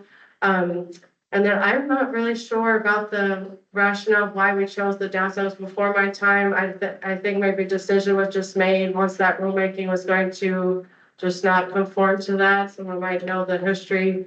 So I think we may have stayed with line with what other states as well at the time, and we moved forward. And I know you asked me another question I'm forgetting. Oh, that's about right. It was how many are less stringent, more stringent. Back to the permits. You said this would affect 5 or 6 permits, but then I think you also mentioned industries that were monitoring. So would that increase the number of permits? Because if they're monitoring, you know, complying and monitoring, you know, so I'm a little confused by that. Yeah, we have some that are, you know, might be monitoring for a couple of the drug criteria we have on the list. But we're trying to look at that ahead of time, and they look like they're real so low that even with the drug criteria that will become more stringent, it's not gonna be an issue. So we're not including that in sort of the list of where we think there would be like a more major, you know, impact. Okay, so wait, stop there. So those ones that are monitoring are included in the 5 or 6 or are additional to the 5 or 6? Right. So the 5 or 6, I'm really focusing on the ones that have a limit right now that are based on one, and that might face a more stringent limit. So if that helps, so that's the 5 or 6 where it would actually, I think, be an impact to the facility. Would have to think about what to do or how to comply with a more stringent number. So monitoring is not in that number. Okay. So if you added monitoring, because that would be in the, I assume that's in their permits too, that would increase the number of permits that might be affected, right? That's true, and we are working on trying to get an estimate on how many, so we can definitely once provide that, you know, down the road with this kind of rulemaking, and then we're working on a chart that's almost finished on which drug criteria are more stringent, which one are less stringent. And sometimes the acute number actually becomes, you know, less stringent, the chronic's more stringent, so it really depends on each like chemical in front of you and how much data you have, so it's really, you know, specific on each parameter, because this is a, you know, methodology based on kind of how much toxicity information you have on the pollutant. Thank you very much. That was a good presentation as well. Thank you very much. My question is, I understand the 1985 benchmark and the 1990, and then the later Great Lakes adoptions. I'm just wondering if are you aware of any changes to the Great Lakes standards, or is that well set and it will be the standard that we can continue to have, or is that likely to change? I'm not aware of any changes. Seems like it's fairly set, and you know, there are some states who've gone beyond on their own, you know, done some other things, like Minnesota is the one that comes to mind, but that hasn't changed. And I don't believe there are any kind of future updates on that, to the actual just, you know, guidelines, the way it was like published in 1995.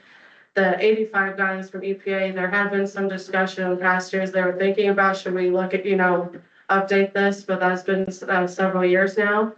So it really has kind of remained as possible that they might add some things to that, maybe even this tier 2 or something that, you know, was not in the 85 EPA guidelines.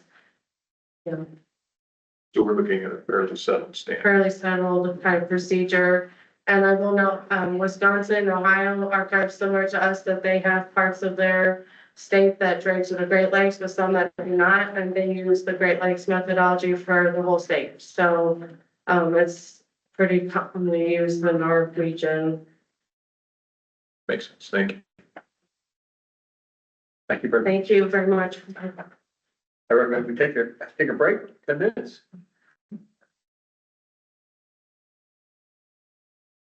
Thank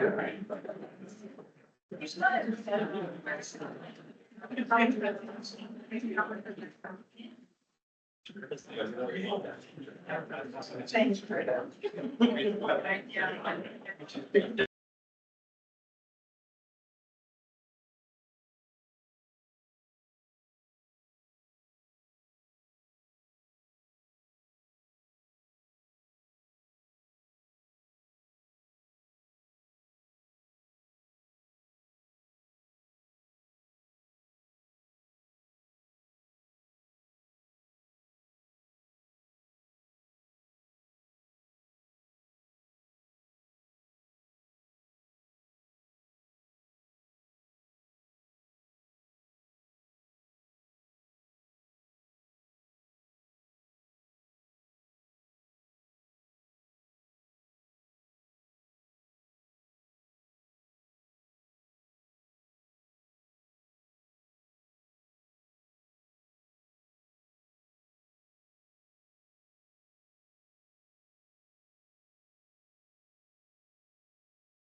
Okay, I think we will start again.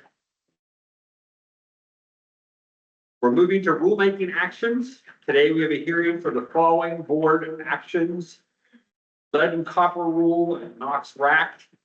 The rules being considered at today's meeting were included in the board packets and are available for public inspection at the Office of Legal Counsel, 13th floor, Indiana Government Center North. The entire board packet's also available on ITEM's website at least 1 week prior to each board meeting. Written transcript of today's meeting will be made. Transcript and any written submissions will be open for public inspection at the Office of Legal Counsel. Copy of the transcript will be posted on the rules page of the agency website when it becomes available. If you wish to testify in any of today's hearings, you will need to submit your request to comment. Please fill out a comment card and give it to Carla Hendrick at the sign-in table. And for those of you online, there's a form that you can fill out. We will respectfully limit comments to 4 minutes. Time will be enforced. So I'm going to move to the swearing in of the court reporter. Will the official reporter for the cause please stand, raise your right hand, and state your name? Wendy Meyer. Do you solemnly affirm that you will keep complete and true notes of all that transpires and prepare a transcript thereof and faithfully perform all duties imposed upon you as an official reporter of the state of Indiana? Yes.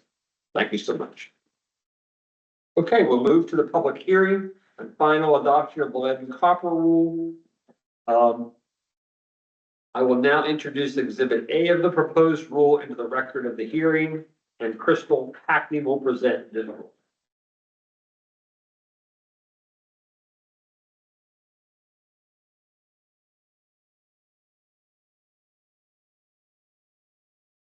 All right, good afternoon, members of the board. My name is Crystal Hackney, and I'm a rule writer in the Office of Legal Counsel.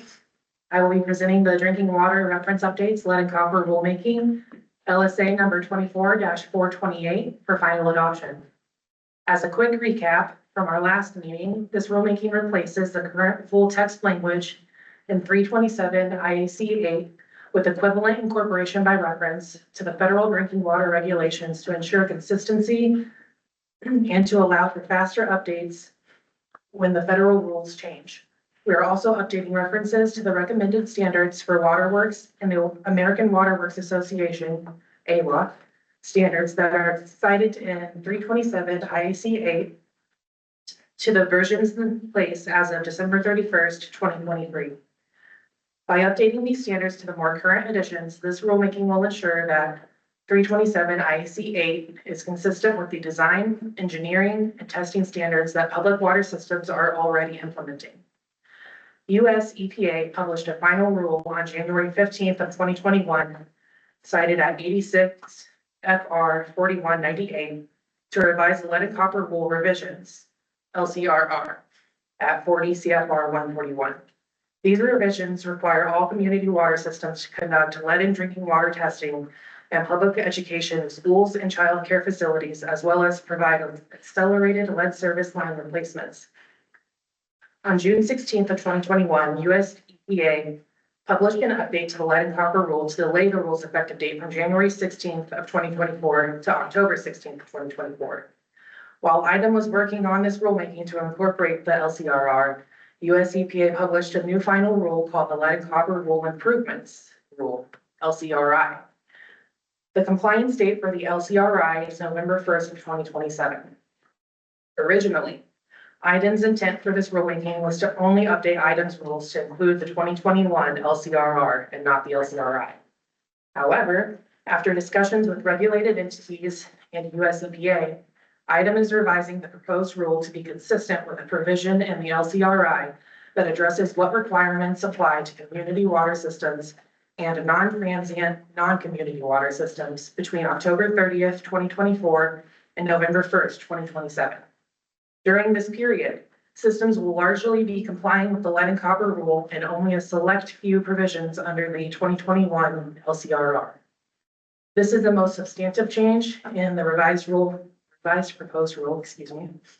Under the revised proposed rule, systems will now only be complying with certain portions of the LCRR. Additional changes include those made in response to comments by US EPA that largely address federal citation corrections, definition clarifications, and corrections to the list of exclusions to ensure consistency with the federal drinking water regulations. Lastly, item has added additional flexibility to the design criteria under 327 IC 834. Item requests that the board final adoption as presented. Program staff experts and myself are available to answer any questions that you may have. Thank you. Thank you so much. We don't have any commenters on this one, is that right? No. Okay, so the hearing part is concluded. Now we'll move to board consideration of final adoption. And the question is, do we have any board discussion of the lead and copper final rule?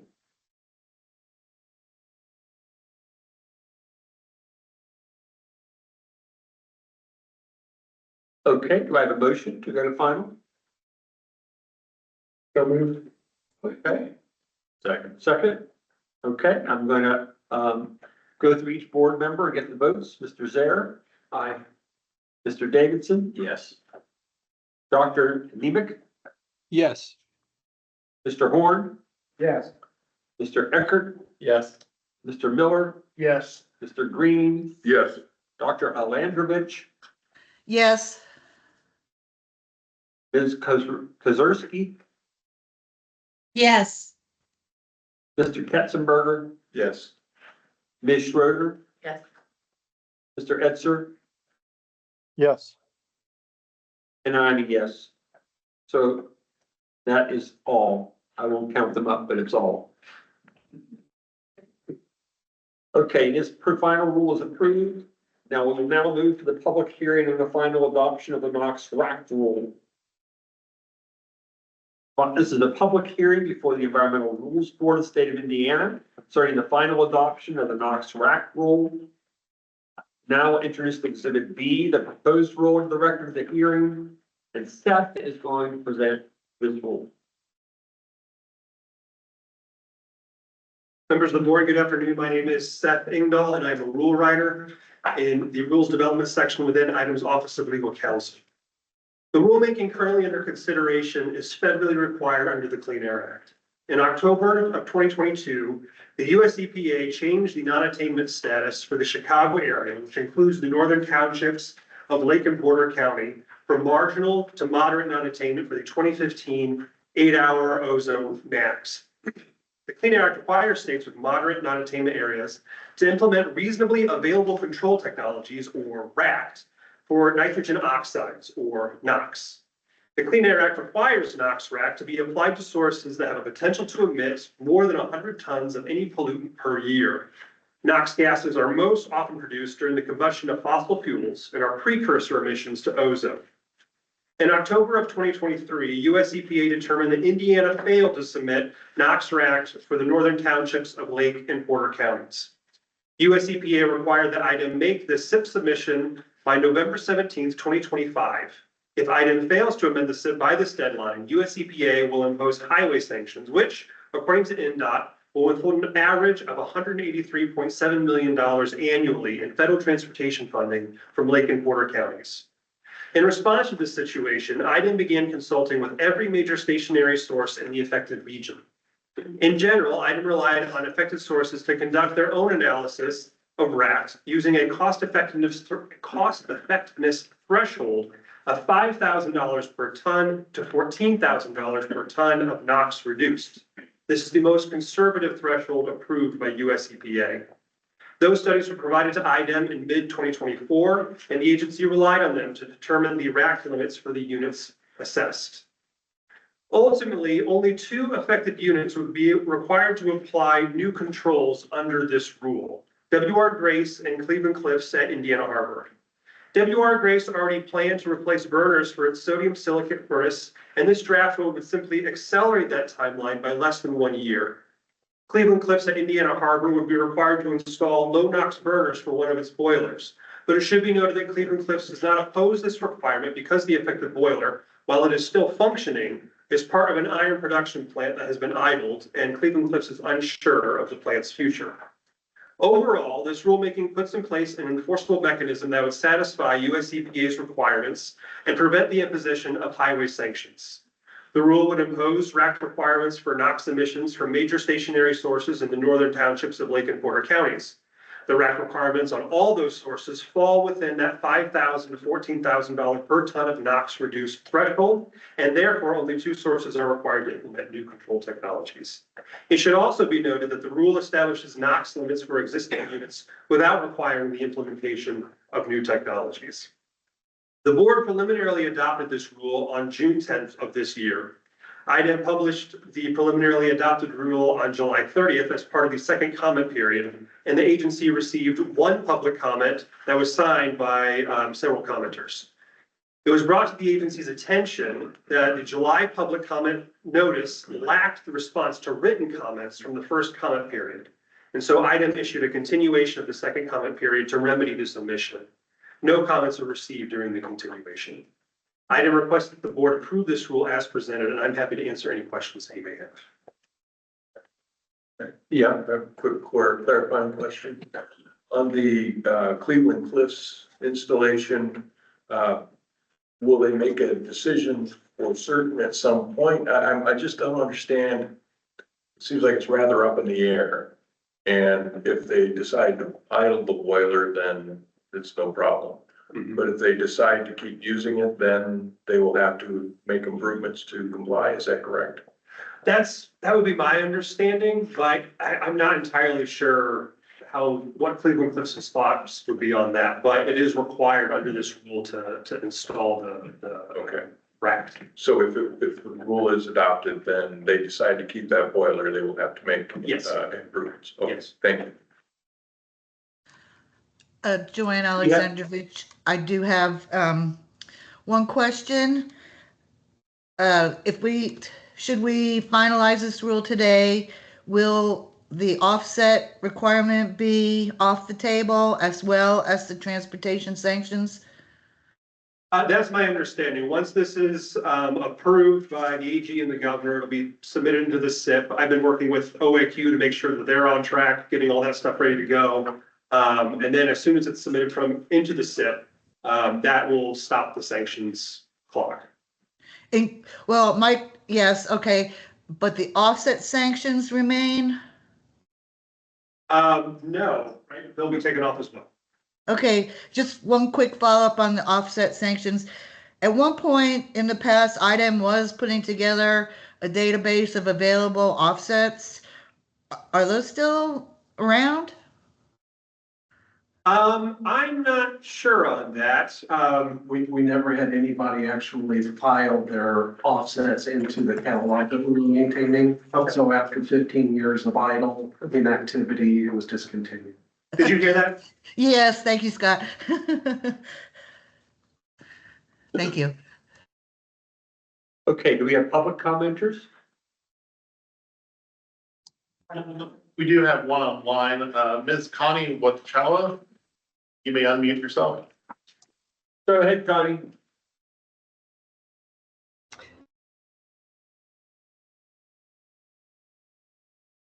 Yes, can you hear me? Yeah. All right, thank you. And I believe Monica Dumas also is online and has a comment. Hello, my name is Connie Watchala. I live in Highland, Indiana, and am a third-generation resident of the Calumet region. I'm here to speak because Lake and Porter counties are out of compliance with the air pollution standards. And one way the state has addressed the problem in the past is requiring individual car owners to have their car emissions tested. Trucks are exempted, so the trucks driving past my house spewing black smoke aren't affected. But improving the air quality in our area won't be helped by me getting my Prius emissions tested like I have to every other year. What will help air quality is for IDEM to submit a strong NOx RACT plan to the EPA. A stronger plan that includes requiring the steel companies to invest in cleaner technology, like the direct reduction iron, and especially if the manufacturing process uses hydrogen, and especially if the hydrogen is manufactured using green technology. Many of us, so I have talked publicly before to item about our health effects here. And I've heard comments that maybe has disparaged that kind of commentary. But I do need to say again that many of us who live here suffer from the pollution by the mills, much more so than the industry does by burdensome regulations. My extended family in the Calumet region has been decimated by cancers. 6 cousins have died of cancers. My son was diagnosed when he was 21. He survives, but not without the cruel disfigurement that cancers and their cures perpetrate on a body. If the mill switched to greener, cleaner technology, it would be safer for our communities, better for our environment, and it would protect Northwest Indiana steel mills from becoming obsolete from the old technologies still in use.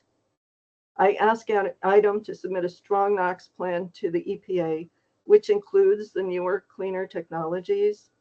And I might might close by saying I've heard earlier concern about the permit regulations that are overburdensome, but I'm not hearing concerns about your Northwest Indiana residents being overburdened by industrial pollution.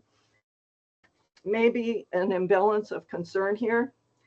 And imagine, I may be silly, imagine what an executive order could do, implementing changes to unduly burdensome pollution, impairing Indiana's ability to provide a clean, healthy, and fair environment for Indiana residents who also contribute to the prosperity of our state. Thank you. Thank you. We also have Mike, who's going to be a commenter. Well, I have a comment. Oh, okay. Is it on me Go right or is somebody there?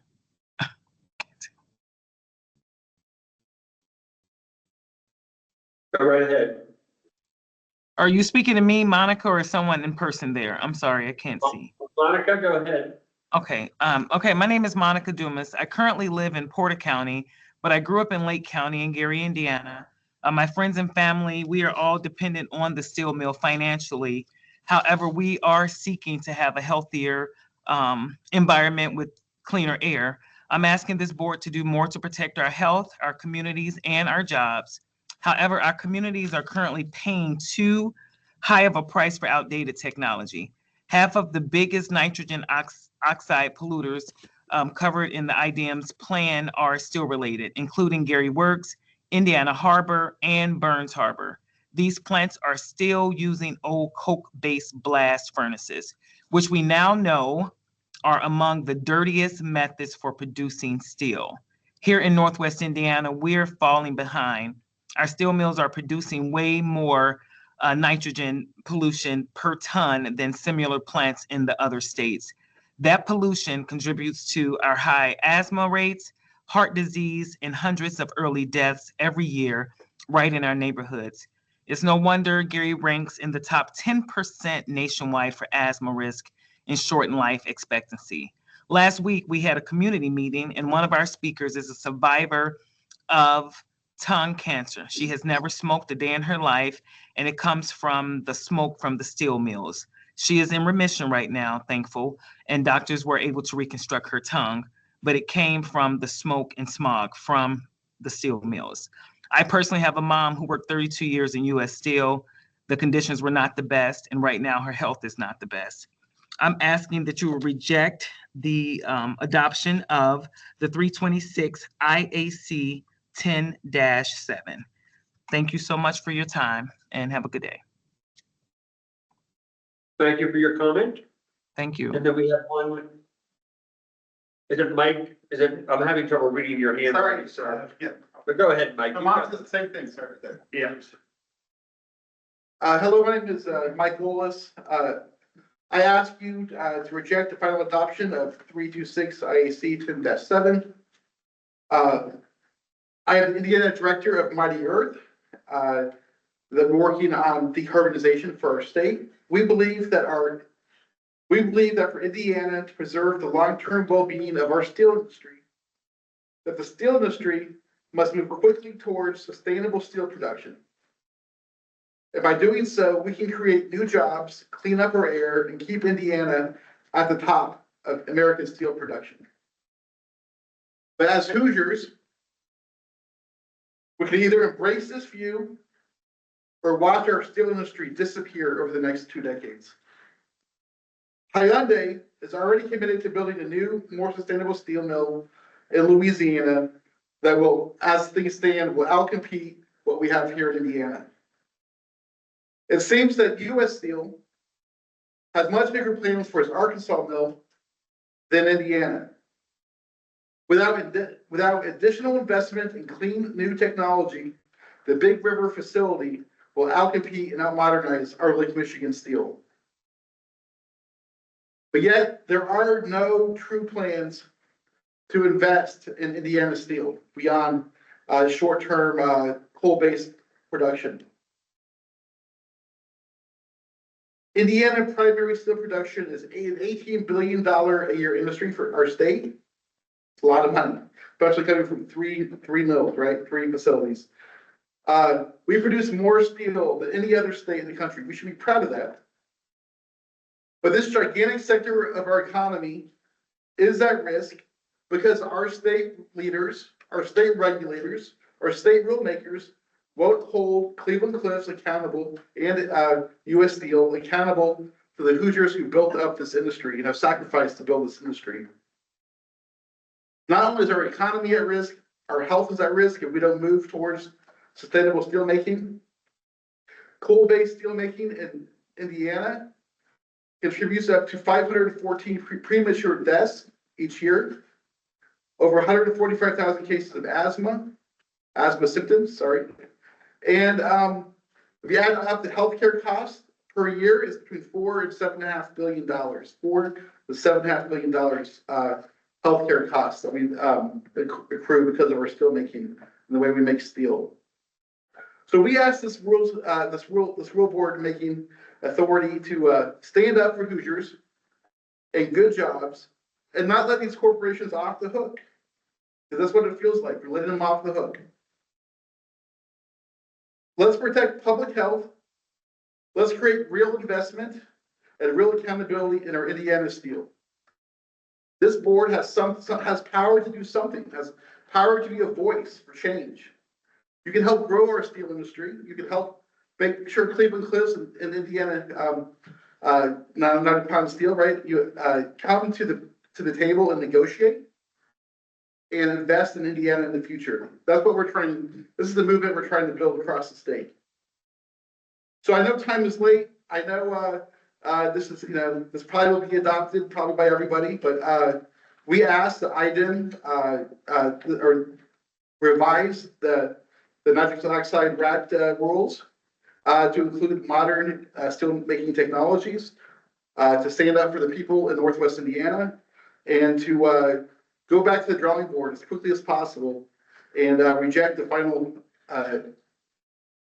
version of 326 IAC 10-7. Thank you. Thank you for your comment. Okay, no more public comments, right?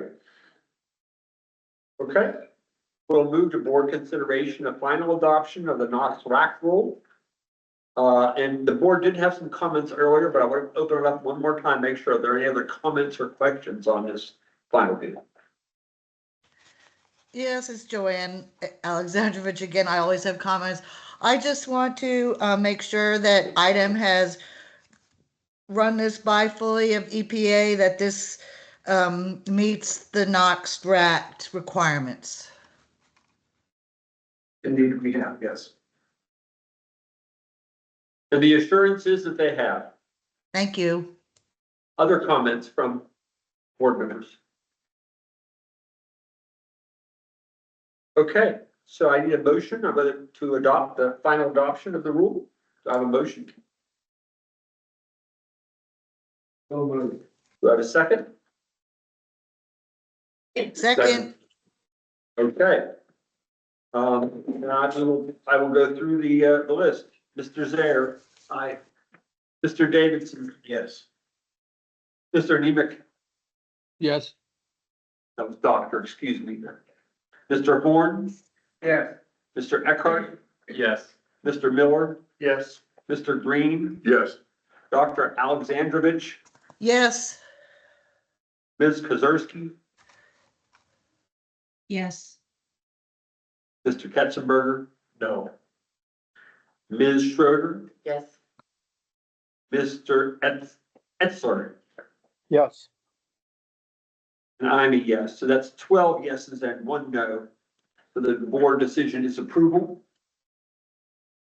I will move to other matters. Is there anyone who wishes to address the board today in open forum? The next meeting of the Environmental Review Board is tentatively set for December 18th, 2025 at 1:30 PM in this conference room, Indiana Government Center South. Meeting date is tentative, subject to change. And we'll keep everyone updated when that is confirmed or another date is chosen. Do I have a motion to adjourn? Second. Okay, so we are adjourned.